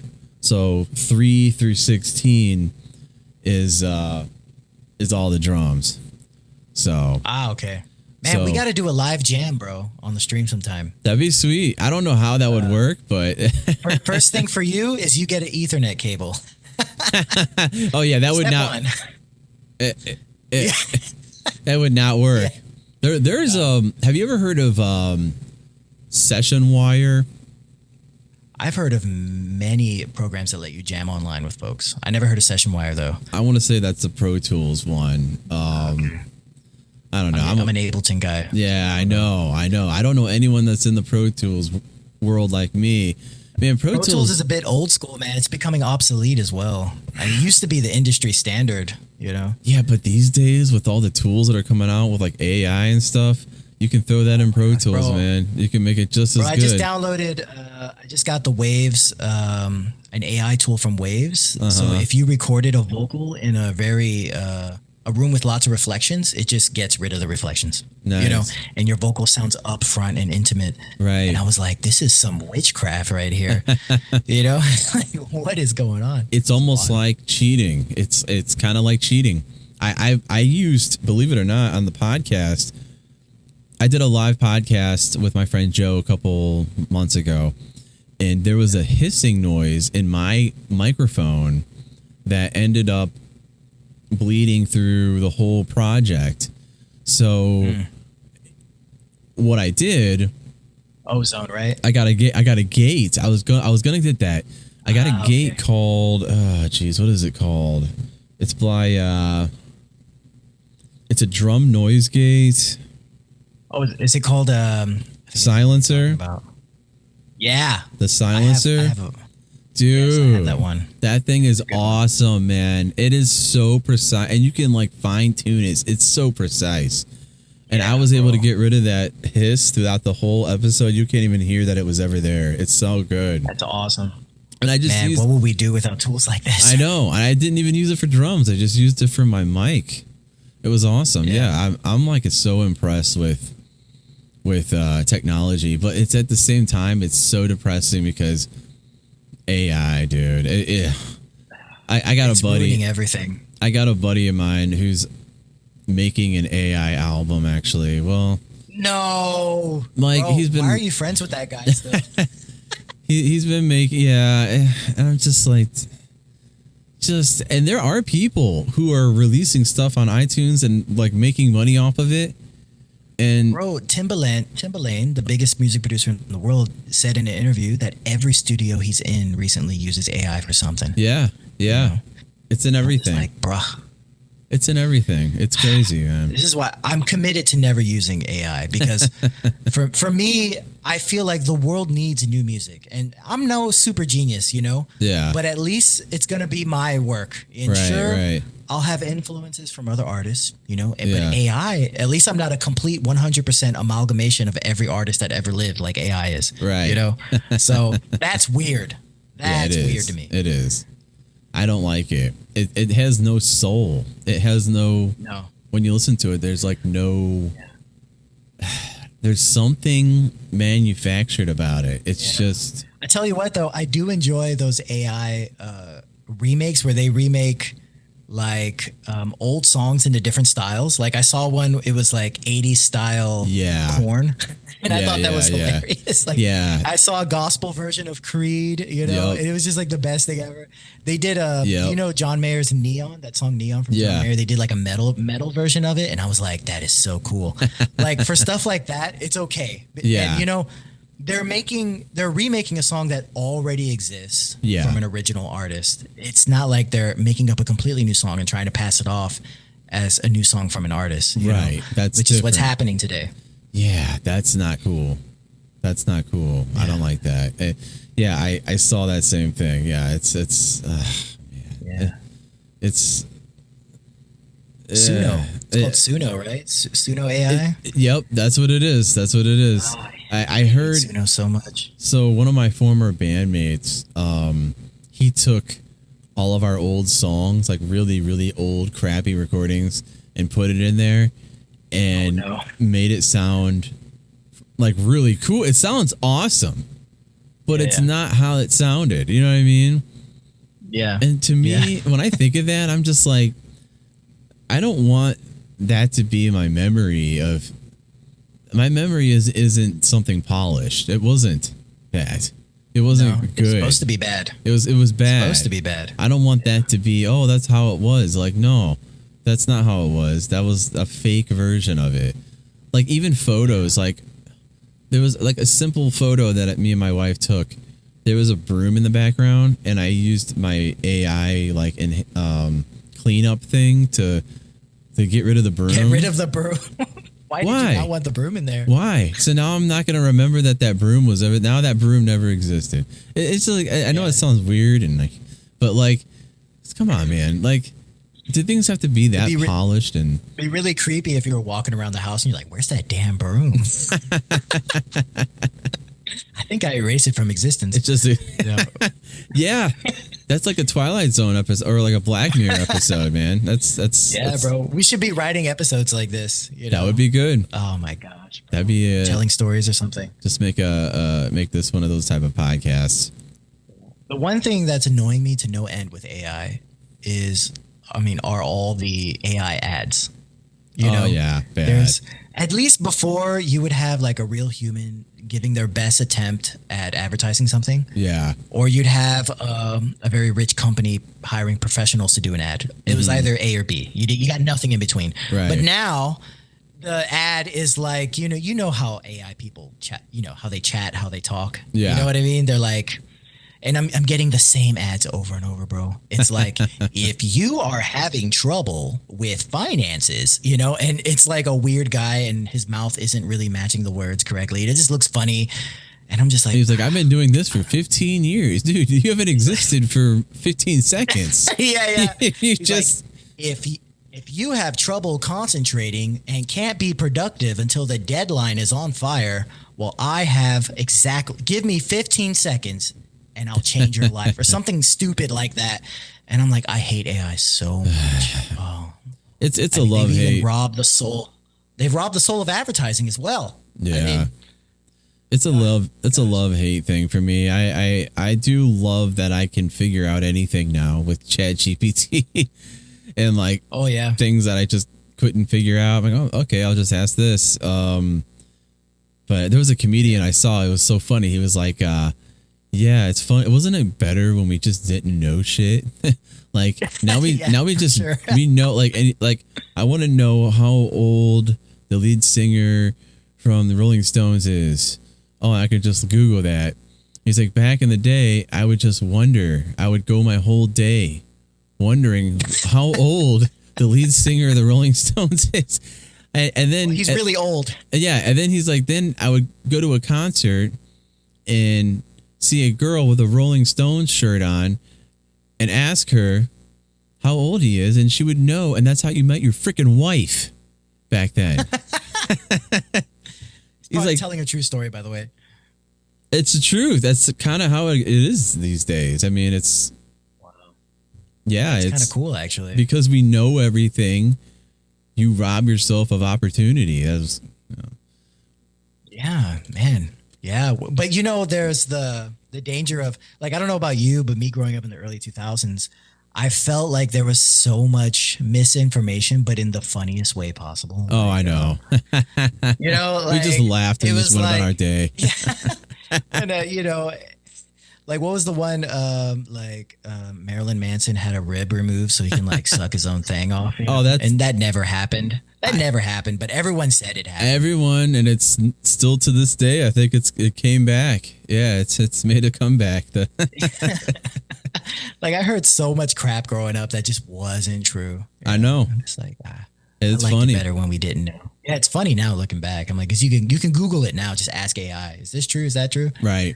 It is. They'll crazy. even tell you. They'll be like, the rumor started in 2000 blah. This person said this, and I'm just like, wow, I don't need all the lore on a rumor, buddy. Right. But I'll take it. I'll read it. Useless trivia. Now, I'll sound smart in my next conversation because of you. Hilarious. Yeah, dude. It's if you even have to do conversations, they're talking about doing the what's that neuro thing where you just basically you can just talk to each other telepathically or whatever. That sounds like a nightmare. I never want anybody in my brain ever. No. Ever. No, it's scary up there. You ever think a thought and you're like, I'm so glad I'm the only one who could see this thought. Just me and the Lord. That's it. Me and the Lord. Just imagine, like, you think a thought and it's the worst thought, like a thought that could send you to jail, and all of a sudden people are leaving likes and comments on it. Imagine when your thoughts become social media. That is terrifying to think about. Yeah, that is terrifying. Goodness We're heading that way, though. We're heading that way, unfortunately. Yeah, we are. Yeah, that is a sad reality.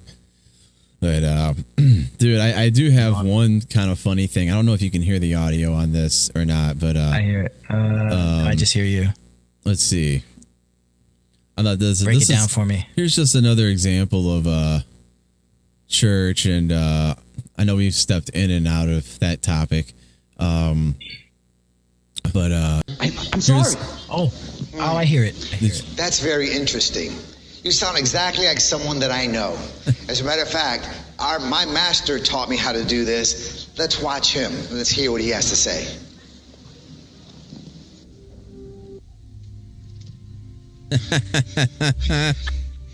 It's too big. Size matters not. Look at Remember this, Jordan. The size of your obstacle never determines what God can use you to do. See, the Bible says in Philippians 4:13, it says, I can do all things through Christ that strengthens me. You see, one of the... Yes, come on. Yeah, come on. You can clap for that. All right. You see, we must never measure our life through our problems. When you measure your life through your problems, you're always going to fall short. That's pretty much it. But isn't it funny how it's like the most basic bottom barrel message, and all that production, all that production behind it. Just yeah, all right, come on, yeah, you can actually clap for the word of God. Like, so terrible. I mean, and he used the verse, the most misquoted verse in all of Bible history, Yeah. Because that verse literally has no meaning if you don't read the 5 verses before it. Oh, it's not even a good translation of it. Yeah, I know. It was like, yeah, so out of context, it's wild. And it just, it's just so funny. I was trying to look up what church it was. It was just a lot of these churches will do like an at the movies themed in the summertime. You mean like a drive-in theater kind of thing? Because that would be hilarious. Yeah, we did like at the Movement, when I was at that church, we did that. We did like, I want to say, what did I do? It was like think they did like a Frozen one. And then, yeah. That's so lame. Yeah. I can't help but laugh.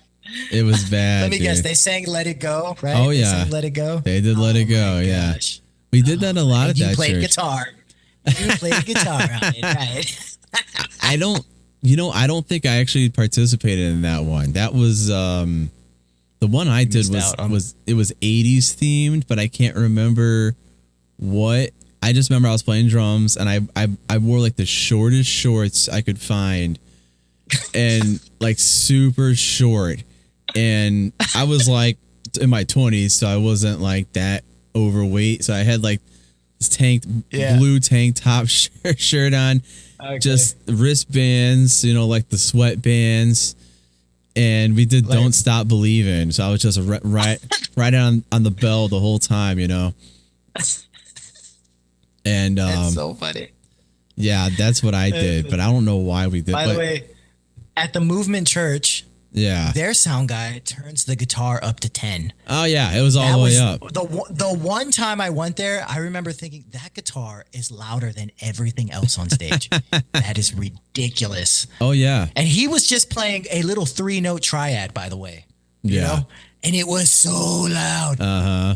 That's how they did it. They wanted it to be. You could actually hear.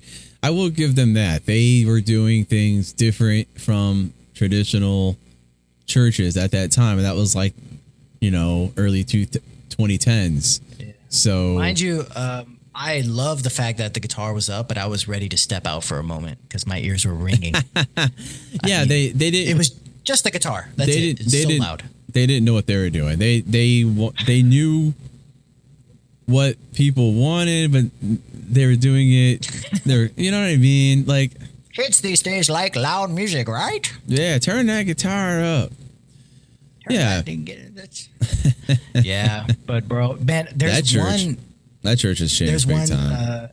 Yeah, I can imagine. But there's one big funny church ministry story that you're overlooking, and it's gone viral on the internet. I'm surprised that you didn't have it ready to be played. I don't. It is the one, and now there's a guy, you have to imagine it's a big charismatic Pentecostal church. It's a mega church. Mm-hmm. He's on stage, everyone's getting emotional because the worship bands, they're going crazy, they're going ham. Yeah. And he gets on the microphone, the pastor gets on the microphone, he's like, I'm having a vision of the angels, and they're standing before the Lord. Yeah. And they are castrating themselves before the Lord. Mind you, he meant to say prostrate, Right.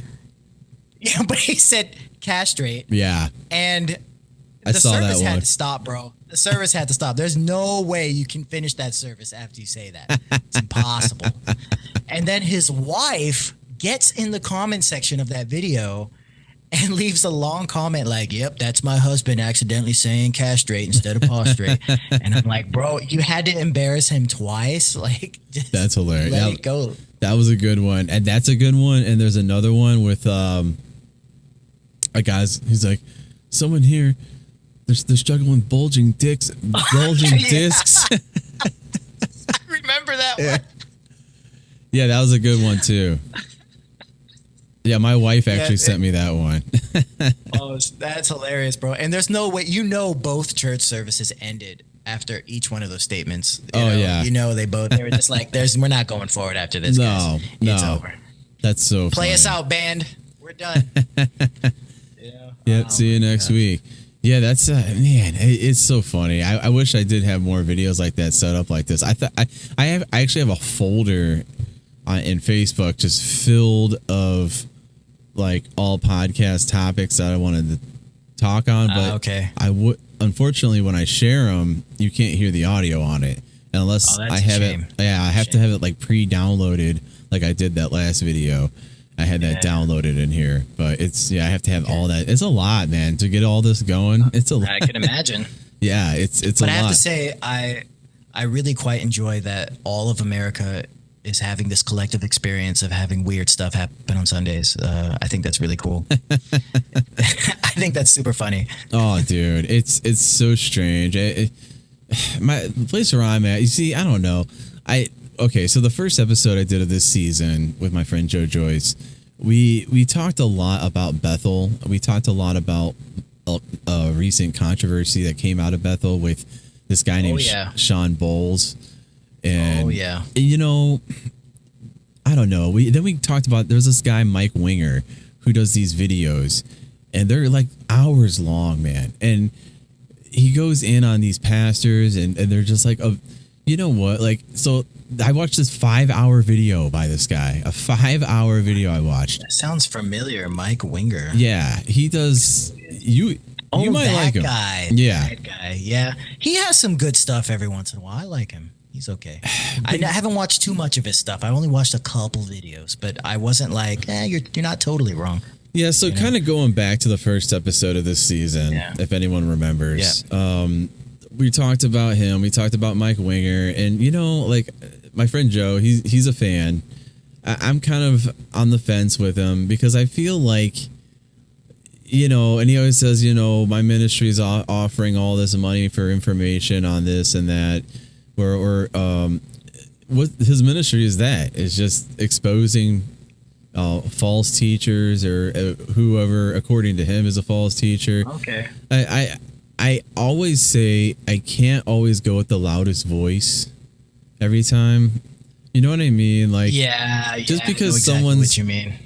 Just because someone's shouting from the rooftops that something's going on, to me and he has good intentions too. Because He's going with the whole Ephesians 5:11 route, which is take no part in unfruitful works of darkness, but instead expose them, you know? Right. But sometimes people are wrong. Right. And or maybe you just go too far with it, you know? Like it comes to a point, like there was a guy, his name's Greg Locke.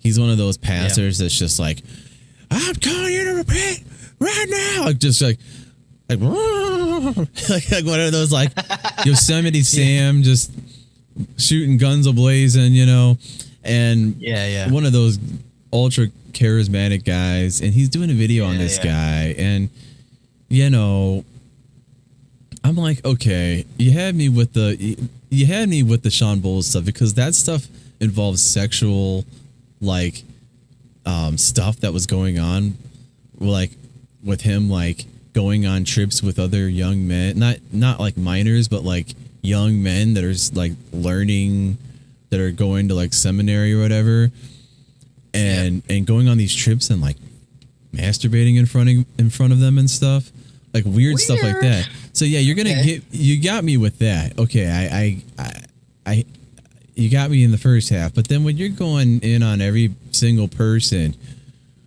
that has a name, like, I don't know. It seems like he's making a business out of it rather than exposing it with righteous intentions, you know? Exactly. Yeah, I feel you on that. It's too, and then he always says this. I always stop the video when he says this one thing. He always says, this isn't true repentance. This isn't true public repentance. I'm thinking, who are you to decide what's repentance or not? Like, you are not the end all be all or the sayer of what is. Yeah. You know what I mean? What are you talking about? This isn't. I know what you mean. Like, that's why I always. Know his heart. That's why I always got to hit pause on his videos is when he says that. I'm like, what are you talking about there? I get that someone who's really popular and is bringing in a lot of money financially probably needs to make a statement like Joel Houston or Brian Houston or whatever. Yeah, I get why you got to do that because you got a lot of people that are to this day sending you money for whatever reason. So, but calling that repentance. There's many YouTubers though that do the same thing. They're making a killing or some kind of. They're making money off ad revenue on YouTube just by exposing people. And when the thing is, you're going to run out of people to expose at some point. Right. know? Well, I mean, there's a scripture of looking at, you know, the plank in your own eye. You know what I mean? Like, it gets to the point where Mike Winger's like, not perfect. Right. Exactly. Yeah. So, you know, I feel you on that. I don't know, man. I gotta admit, like when we did that episode, I rode that train and I did a reel and I got a lot of likes on Sean Bowles and I did the whole, when you make reels now, it's pretty cool because all you got to do is just put in, going back to the AI thing, just put in a couple prompts with it, and it makes like little animated videos with your reel to keep it engaging. Wow. I mean, I was pretty. We all have OCD, so. Oh yeah, because like the Sean Bowles video that I did was really intriguing and talked about Bethel and the girl. Wow. So this girl, I'll tell the story real quick. This girl, she went to the school, Bethel Supernatural Ministry. She was going to be. They even have a school of prophecy, by the way. So if you want to be a prophet, just sign up. I think that's what it was. Prophecy, yeah, supernatural. You don't prophecy. need to be chosen by God anymore. Just get a degree at Bethel. Yeah. Well, what they would do with this guy Sean Bowles, but on top of his whole thing, what he was also doing is he would do data harvesting. People would go to these conferences. You pay for a ticket for a conference. You go to the conference. You put all your information out there: your name, your birthday, your street address, everything. Your Facebook's out there. You know what I mean? Wow. So what social media links too? I mean, you know, when you go to a conference, especially like a church conference, usually they have like a long sign up thing. You know what I mean? It's usually not like an easy exchange. Like it's usually like a whole they need like to know so much about you though. That doesn't make any sense. Dude, all you got to know, like, okay, imagine you didn't know anything about me, but you knew my email. And my email is emoboy180. It is. He's delivered from those tight pants. I know you told me once. You told me once. No, that tells you right there that I'm at least something, that I'm into emo music.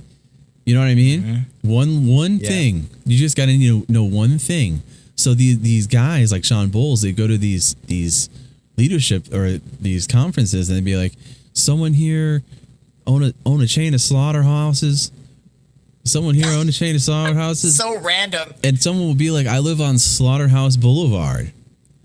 And they'll be like, oh, that's the Lord. That's the Lord. The Lord's telling you to do this and do that and sell your house and go and do that. And people go and they take that advice and then they jack their life up completely. That's so messed up. And it happens. And someone here used to be an emo boy. Raise your hand up. Well, you see what I mean? Like all you got to know is one thing. And this girl, I think her name was Jubilee. And this guy, Sean Bowles, was like, yeah, there's going to be he was prophesying to some young guy. And he's like, yeah, so-and-so, he's going to bring you a Jubilee. I don't know what that means. He's like, oh, your girlfriend's name is Jubilee. Oh, God gave you this woman. And then she felt so compelled by it that she married this guy that she hardly knew. Wow. And he turned out to be like the most like abusive, disgusting person. So man, like just because you know that people when you do stuff like that, like it can screw someone's life up. Emotional manipulation is a normality in these churches, man. I don't know if you remember one service. There was one service at the Levisburg Church of God where a pastor who will not be named called up a young guy. I would say he was in his 30s at the time, probably in his 40s now. But he was an amazing singer and guitar player. But the thing was, he was not playing in any bands at the church. Yeah. You know, he was just a musician who decided, hey, I'm not going to be a part of what you're doing, but I will come on Sundays with my wife and kid. But I'm not going to be a part of your thing that you're doing. You know, I don't want to be in your worship bands, you know. I'll tell you who he is later. But I just remember the pastor called him and his wife on the stage. And he, you know, before he had called many others up to pray for them, but he calls these two at some point, and he says, you know, the usual charismatic loud prayer, like, I release your ministry that you've been holding back for so long, and in front of the whole church, I declare that your ministry will explode into life, and you know, some other, you know, some really poetic prayer about his ministry being released, you know, and I was just like, what emotional manipulation was that, you know, in front of the whole church, right? You're getting this guy who he wants to focus on his job and his family and his own thing. And sure, he loves the Lord, but he's not doing ministry, but that's not for you to say. Let the man decide if he wants to do ministry or not. Just because he has a talent doesn't mean he automatically has to use it for ministry, you know? Let the Lord put that on his heart first, you know. And so and he was there. he was there to take all that in front of everybody, and yeah. Man, that was wild to me, and that wasn't the first time that stuff like that happened. You know, there was so much manipulation, like to get you to just burn yourself out for ministry. You know, just spend all your time, all your energy doing ministry. Right. Wild stuff. You know. Yeah. I've seen stuff like that happen before too. Yeah, it's I've had people say the funniest things to me, and I just got to the point where I'm like, dude, I'm not gonna do it anymore. And I know we've talked about that before on here. Like, I gotta take care of me, especially now that I'm married. I gotta say, like, more than ever, I gotta look out not just for me, but whatever I do affects everybody else. You know. So, yeah, bro, let me tell you something. Your marriage is your first ministry. If you're failing at your marriage, you're failing at your ministry. Oh yeah. You don't need to take care of a whole church if your marriage is falling apart. Dude, you know, focus on that. Trust me, bro. I can maybe it's just me, but I know some people who have tried using me for whatever platform or whatever in ministry. I've seen some people after I got married almost like upset. Like they not talk to me anymore because it was like almost like I can't really manipulate this person now. I can't. No, he's gonna be too busy for me. You know what I mean? Like, I don't know. I know a lot of people. Maybe it's just me. Maybe it's just, but I would even say with my band, I haven't even talked about my band. That's one thing I actually, I haven't really even mentioned to you. I know we've been on here for quite some time now. 2 hours now. Yeah, a little, and plus we wasted so much time just trying to get things together. It looks like we finally got a stable connection, but one thing I've actually been doing on here, I've been doing a series. I've been doing a series called Exodus and Exposure, where I've been talking about me leaving this band, the Morning Bird, that I was in for like 7 years. Okay. And how like manipulative it was, and how just the same type of things I dealt with in some churches I kind of dealt with in this band.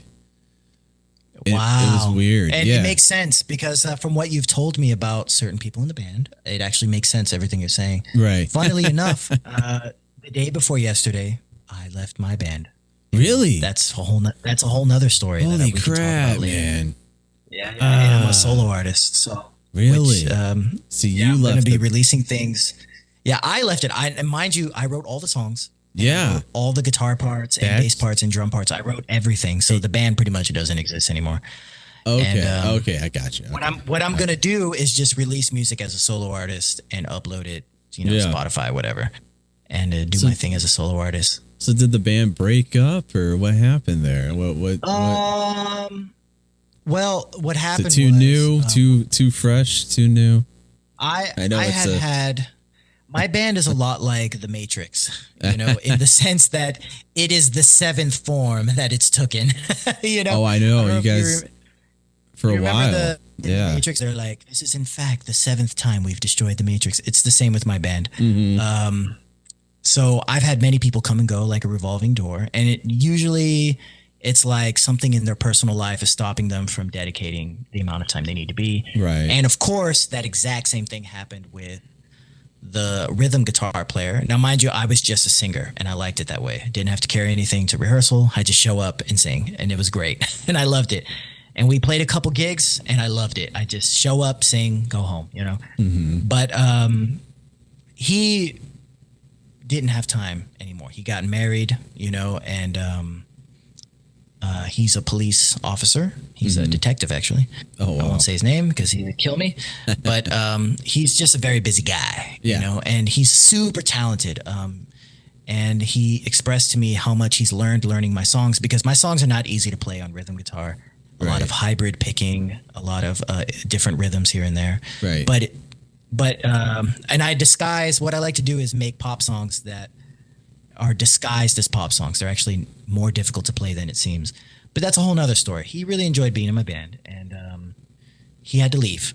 And let me tell you something, I do not have the energy to find another guitar player, nor did I have the desire to play rhythm guitar and sing.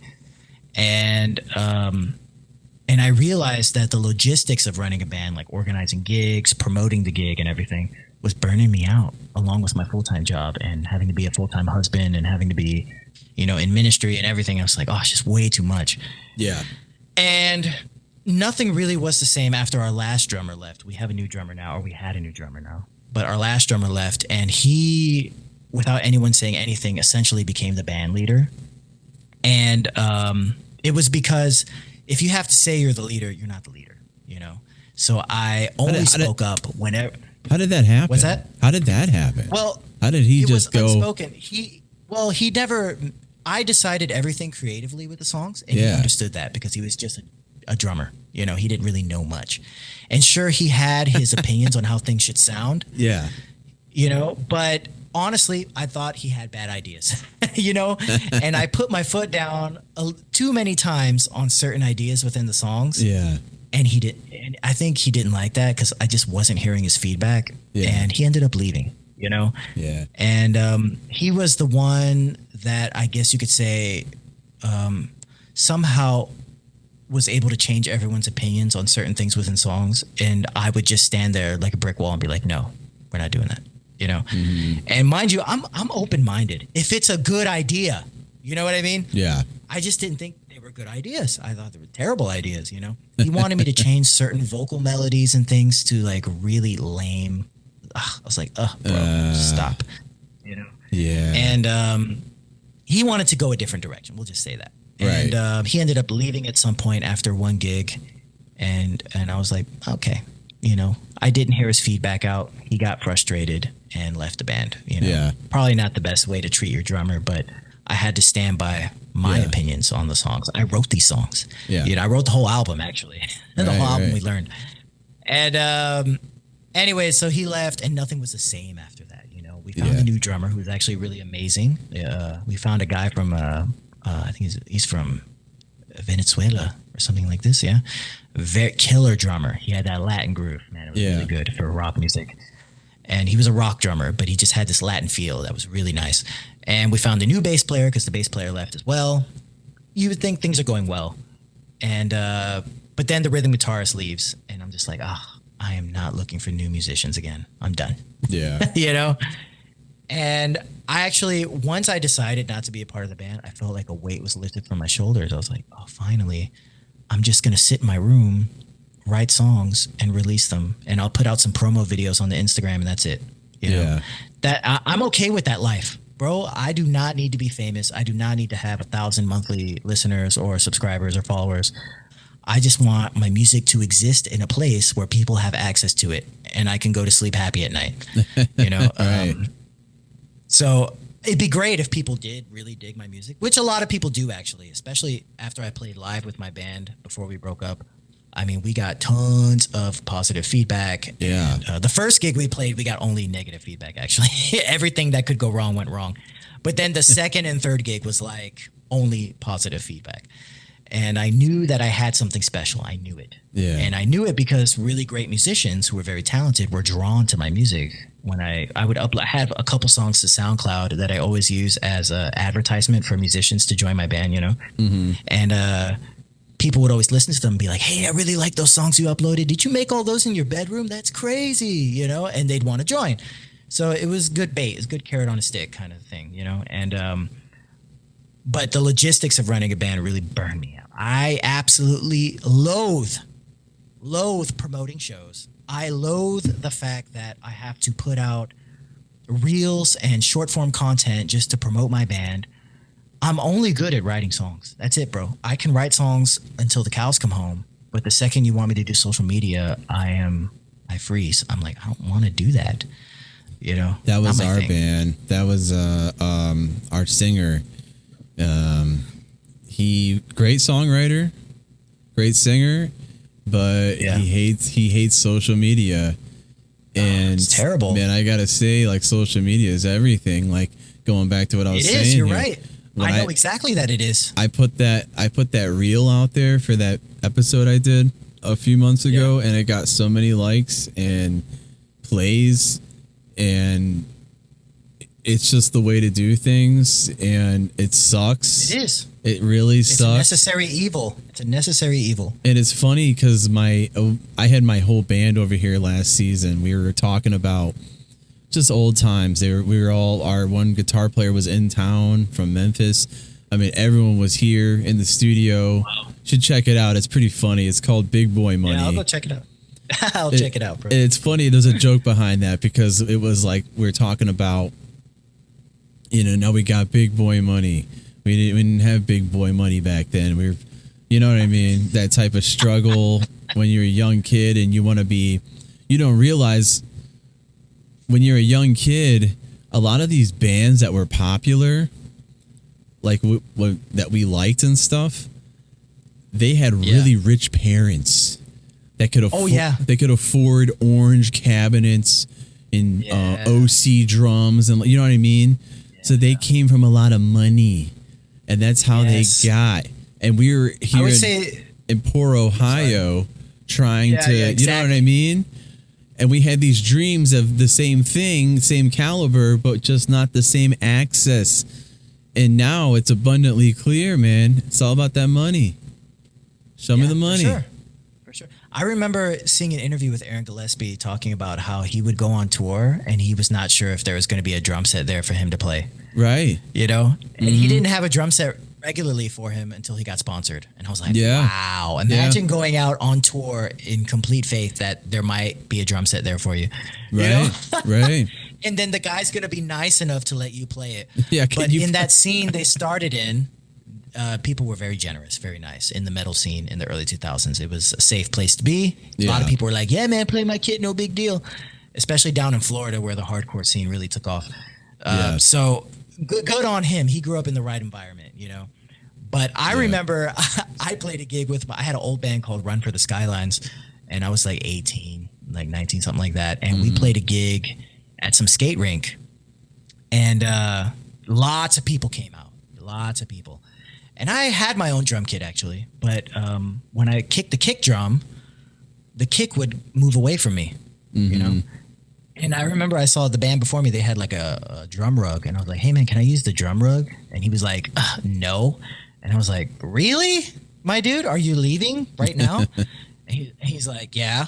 I mean, they didn't leave the whole night, of course. He was just lying to my face. And he did let me use the drum rug, and the whole time the thing's moving away from me. It's so annoying. And I remember, God bless his heart, the singer from the band that played at the very beginning sat on the drum set while I played the whole time on the kick drum. And and I was like, bless your heart, brother. He sat there and crossed his legs and just drank his drink. And I was like, I love this guy. And then I could just play without holding back. Right. And then actually I formed a little friendship with him for like a year. We were like talking on MySpace because MySpace was a thing at the time. MySpace. And he had a cool band, man. His band was like Rage Against the Machines, and he played guitar and kind of rap sang, and it was awesome. And they were a trio. Nice. It's just like bass, drums, and guitar. Right. So good. I was like, man, the talent here in Ohio, I had no idea. I thought there was only lame emo bands everywhere. Right. But this kid blew my mind away. He walked on stage like a total nerd, had like long frilly hair and glasses on, and then he just killed it. I was like, what the heck? And then he sat on my drum set. He saw a need and fulfilled it without nobody telling him to do it. That's good. That guy's heart. That's good. Oh, I gotta say though, good on that person for taking their drum rug, because this I've been in the situation where one time there was a band playing later in the night and they needed my drum throne.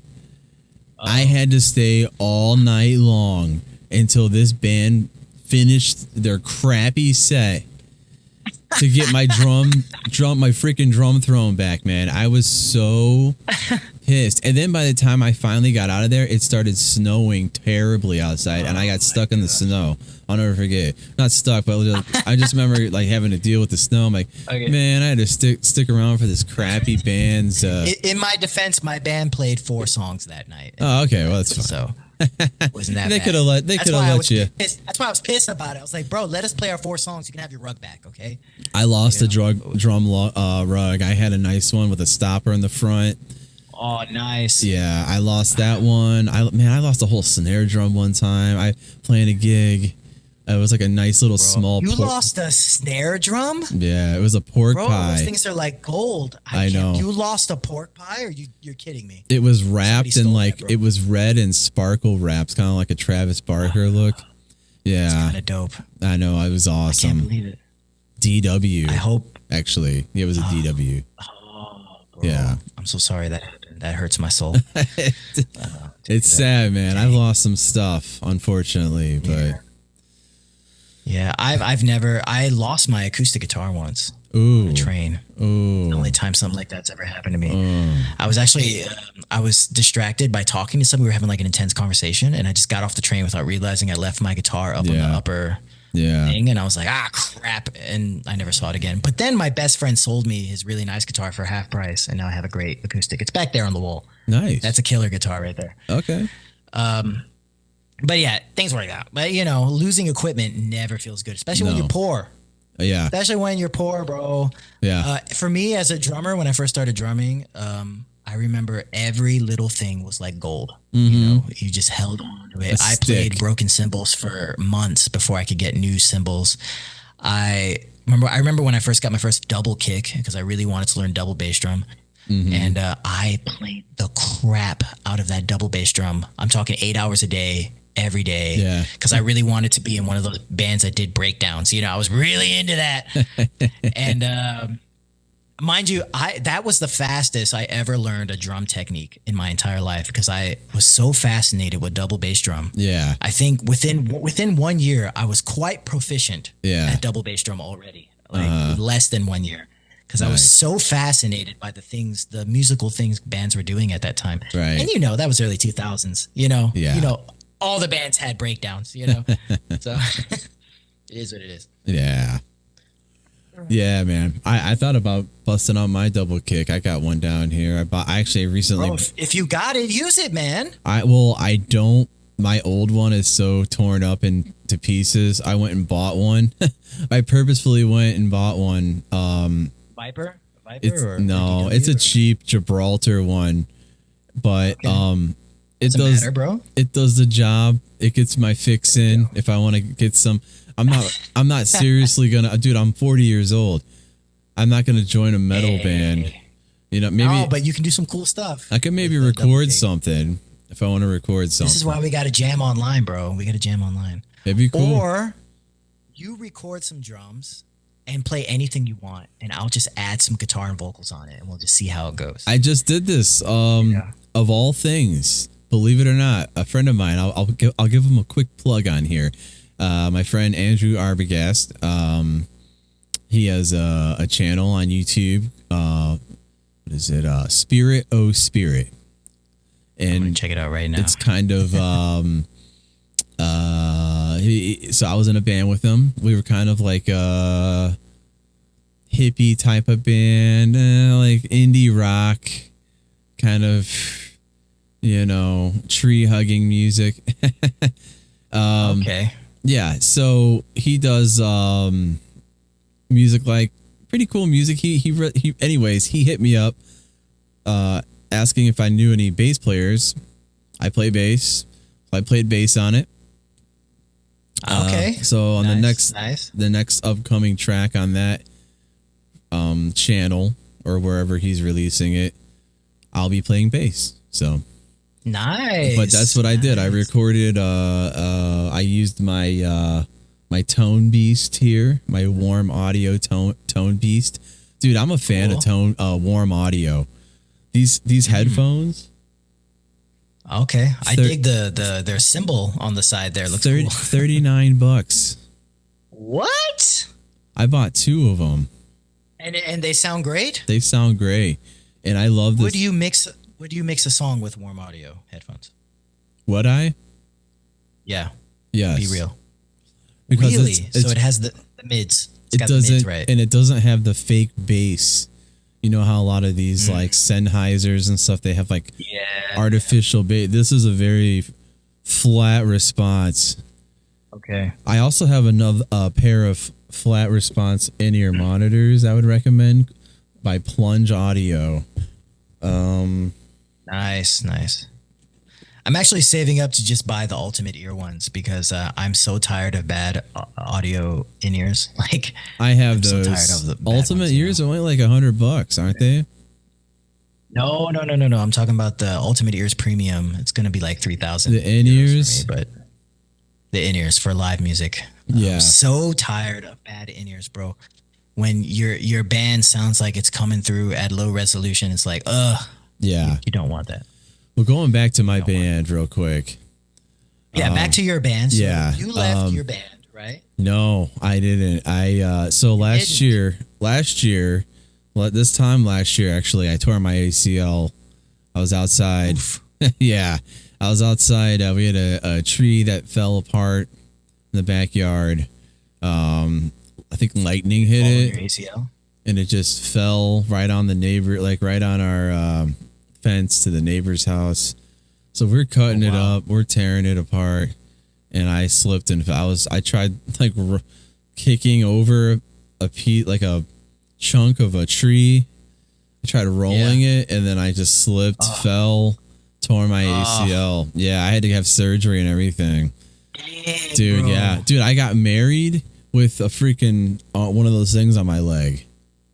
No way. Yeah. That sucks. Yeah, I was off work for 4 months. Really haven't done this podcast. That's why I haven't done it. Really, I was out. Couldn't come did down she here. Carry you down the aisle? No, she pushed me around everywhere, man. We went to concerts. Okay. We went to all types of places. She pushed me around everywhere. So right from the beginning, your marriage was being tested, right? Oh yeah, in sickness and in health, right? Yeah, that was before we were married too. That was okay, wow. That was exactly like a year ago, and wow. I tore my ACL. I basically told my band, like, listen, I'm out for the summer. We didn't have a whole lot of gigs. I got to say, didn't have a whole lot of gigs lined up for the summer. We just kind of had like a few of the same residential shows. One was at the same venue with no sound guy, so it was always interesting. Nice. That was always, and that was always my thing. Like I felt like our music was good enough to be like we were beyond that. I felt like we were beyond that. You know what I mean? Yeah, I know what you mean. Yeah, and they, for whatever reason, were against that. Like they were like, well, it's really? all. Yeah. What did they want to do? What was their ultimate goal? No idea. I mean, they kind of verbatim told me that they wanted to be just a well-respected Cleveland band. All right. No big dreams. Okay. But then it's so funny. That, actually. It's just funny because, like, you know, so I'm out for a few months and I get to, I was in contact with our lead singer like the whole time. Yeah. He was like texting me every couple of weeks. How's it going? Do you need anything? Like, how's it, like, how you feeling? And I'm like, yeah, just need time to heal my leg. Like, I just had surgery. You know what I mean? Like, what do you expect? And, they eventually went with another guy. There was a guy that would always be at our resident show. Yeah. And he would, he wanted to be in our band really bad. Our electric guitar player 2 summers ago couldn't make a bunch of shows. We were thinking about having him play a lead guitar for us because he really liked the band. So that didn't happen, but this opportunity opened up for him to join the band. So they picked him up as a drummer. I saw some of their videos with him, and he was in the pocket. It was like a more of a country type of band anyway, so it wasn't like anything crazy. Pretty just keeping time. And I kept hearing from our singer, and only him though, no one else, not anyone else. And eventually, when I went back to work, I'm like, hey, so what's going on? And like, hey, do you want to talk? I'm like, yeah, let's set up a phone call. And we talk on the phone for a while, me and our lead singer. And it was like a long conversation too. They were talking about the album. We just released an album, like a full album. Nice. Like here it is. Super cool. Okay. So was that the one that was recorded in the cabin in the woods where he didn't keep track of all the songs? Where each song was one long track, the whole entire album. It wasn't. I don't think it was recorded at all. I think that was a fail. Yeah, we didn't record. Yeah, that was weird. That was another thing, but whatever. No, I'll never forget that story, bro. That makes me laugh when I think about it. That's a great story. Yeah, so it's like, dude, like you're doing stuff like that, like. Yeah. So, anyways, he, and we're on the call, and he's like, there's not a whole lot of money in it. Kind of playing the same shows and this and that. I'm like, oh, so what's coming up? Like, you wanted to do like a proper album release show for the album. Yeah. Thinking about doing this and that. And it was a long road, long conversation to get to the actual, hey, by the way, everyone's sort of like expressed that we're just gonna move on without you, and that was basically how it went. Yeah, like he didn't really know how to come out and say it, because it was like, it wasn't like I missed out a lot. I just recorded an album with him, and we just I don't know. The fact that he had to stall for so long in that conversation shows that he I don't know. Probably didn't know how to break it to me. Yeah, a bit of cowardice, because you guys are adults. You can just break news to each other. And maybe that's just an American thing, because here in Europe, when people leave bands, it's been so cut and dry, But I always thank them. I say, thank you for not wasting my time. Yeah. Well, this is a little different. You're removing someone from the band who's been, I was in the band for 7 years. So it wasn't like any type of like chemistry thing was wrong or, well, I don't know. I will say. Were you guys friends? You see, I don't think so. That's the thing. That was the thing with my last drummer. We weren't really friends. He was just my drummer. I think with Jeremy, I've known Jeremy a long time, our singer. I've known him many, many years. So I think maybe it was kind of hard for him to have to like break the news. Maybe. I don't know. Cause it was, dude, it was it was a long conversation, man. It was like at least a half hour long before we actually got to like the, okay, well, I guess that's that. Like, like. What did you say when you said they're moving on without you? What was your response to that? Was it like, I was like, well, I guess see you later. I guess sometimes you gotta be moving on or something like that, or sometimes a fella's gotta be moving on. Sometimes the old train just keeps trucking. Yeah, something lame like that. Okay. Yeah, I mean, I really didn't know what to say. I was just kind of like, like I don't know.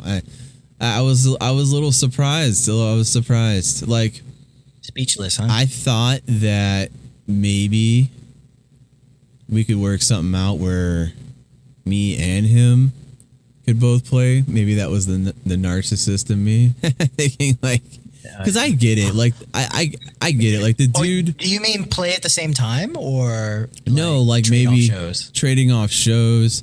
That's probably just the. Because in my mind, I've been in the band for so long. I felt like I had seniority. You know what I mean? Like I've been in this for years and years and years throughout the whole pandemic and everything. Like since 2018. Wow. And it was a long time before some other people were in the band. And it was just strange. And I think it was done on purpose. I think part of it was it was just weird. Like they talked about the dude. He was like, yeah, this dude's like really excited. I think just because he's a little younger than me, and he's really excited. He's really excited about. He wants to go on tour. So what? He wants to go on tour. They said. I'm like, hold on a second. He wants to go on tour. That was never a conversation to go on tour. You guys want to be a respected Cleveland band? What the heck happened? Yeah, whatever happened to that conversation? So weird. Like I thought it was just a lot of blowing smoke, and I also think I also know where. I'm just gonna say it. Politically, where some of these guys lean, and yeah, that can cause a divide sometimes, especially in America. Right, and they probably know how I lean. I don't really lean either way, but whatever. But they definitely do for sure. Some of them. But all right, okay, so they're leaning away. That's opposite of your lean. All right. Yeah, it's causing friction. It's causing friction, dude, right? Even one of our songs, if you listen to Judgment Day, the song that I actually recorded here on this on this board. If you listen to that song, like, it's all about politics and stuff, and like, I just didn't want to be part of a political band, really. Like, I thought we were more of like a feel good, like, indie kind of Americana band, and that wasn't how I think that's the narcissist of the songwriters these days. They're like, we got to stand for something, bro. Yeah, and I can't stand that, man. Like, come on. Like, you hear enough of that on social media and stuff, and I don't need to hear it in music too. And I wanted to quit the band a long time ago. I should have. Yeah. But I kept don't waste your time. Yeah, I kept prolonging it, and it was fun. I will admit, it was fun going out and playing shows and stuff, but I'm married now, and it was a lot. Like, at the end there, like, my wife was doing our merch table. She was like, that's cool. Yeah, like, because at that point, like, we had been doing this for years and years and years. Everyone else's wife was done. They were tired of it. You know what I mean? Like, they ran their as far as they could go with doing the merch and listening to the same songs year after year, playing the same songs. Yeah. It's I kind of feel like the glory days are over for that band. For sure. I was probably there during the best times when we got to play like House of Blues and other places. Well, like, this young guy that's the new drummer, he can be in the aftermath of all that. Let's see where it goes, because I feel like your band is like putting their faith in the young, exciting energy of a younger guy. Right. But I know from experience that the younger generation is not as reliable. No. The second he stops feeling excited about that band, guess who they're going to call? They're going to call good old Ryan. He may not have had that same energy, but he was consistent. Right. He was there. Right. He was reliable. Yeah. You know what I'm saying? Yeah. So I've had Gen Z dudes in my band, in my previous, versions of the band, and they've all flaked out, bro. Entitled. Yeah, bro. And the only people who ended up being consistent and staying and being like real concrete parts of the band were older folks. And it's just that generation. They're just like, if they say they're going to do something, they do it. Right. You know? Exactly. But the young guys were like, they'll commit now and then flake out later because they're used to doing that. Yep. So. Oh, they completely flake. We just show up late. That's ours. We show up late and then they just completely flake. That's how it goes. Facebook post that, bro. Make a meme. No, but yeah, it's true. It is true. Yeah, I think it'll be interesting. I was looking him up, and he does play guitar, and I think he's like in a Creed cover band or something. And oh my gosh, that is and so cool! I want to be in a Creed cover band. I would love that. In a Nickelback cover band. I would love that. Nickelback, even better. Yeah, it'd be Creed, great. like so some easy. kind of combo of like Nickelback, Creed, Puddle of Mud, but just a couple songs. And some of that, 90s stuff. I would love that. Hello, my friend, we meet again. I'd love to be part of that. Sound like Mr. So much fun. Sound like Mr. Batman. There. That's a good one. Well, hey man, we've been on here a while now, but dude, this has been great. Catching up with you on here a little bit, and it's getting to see you, man. And it's been hopefully we can pleasure. Make it a reality to have you here one day or wherever I'm at, or maybe even there. That'd be great. Oh, that would be awesome, bro. You got to come out to Austria. A few of my friends have actually made it out here to Vienna, believe it or not. Really? And their lives are changed. Like they don't want to go back. No. So I recommend everybody coming to Vienna. It's a beautiful place. If you want to step into Europe and have a good impression for your first time, come to Vienna first. And see the rest of the world after that. Yeah. It's a great starting point, bro. It's a great starting point. Awesome. I love it. Well, hey man, thanks again for coming on, and we'll catch up with you soon, my man. For sure, brother. Take it easy, man. All right, you too. Take care. Later. All right, later. Well, that pretty much wraps that one up. It was kind of a long one. Hadn't seen him or talked with him in a very long time. I'm going to wrap things up here because I am hungry. I'm looking for some lunch. And the sun is shining through my eyes right now, or in my eyes. It looks pretty terrible on camera. So, yeah, I will talk to you guys soon. In the meantime, drive safe.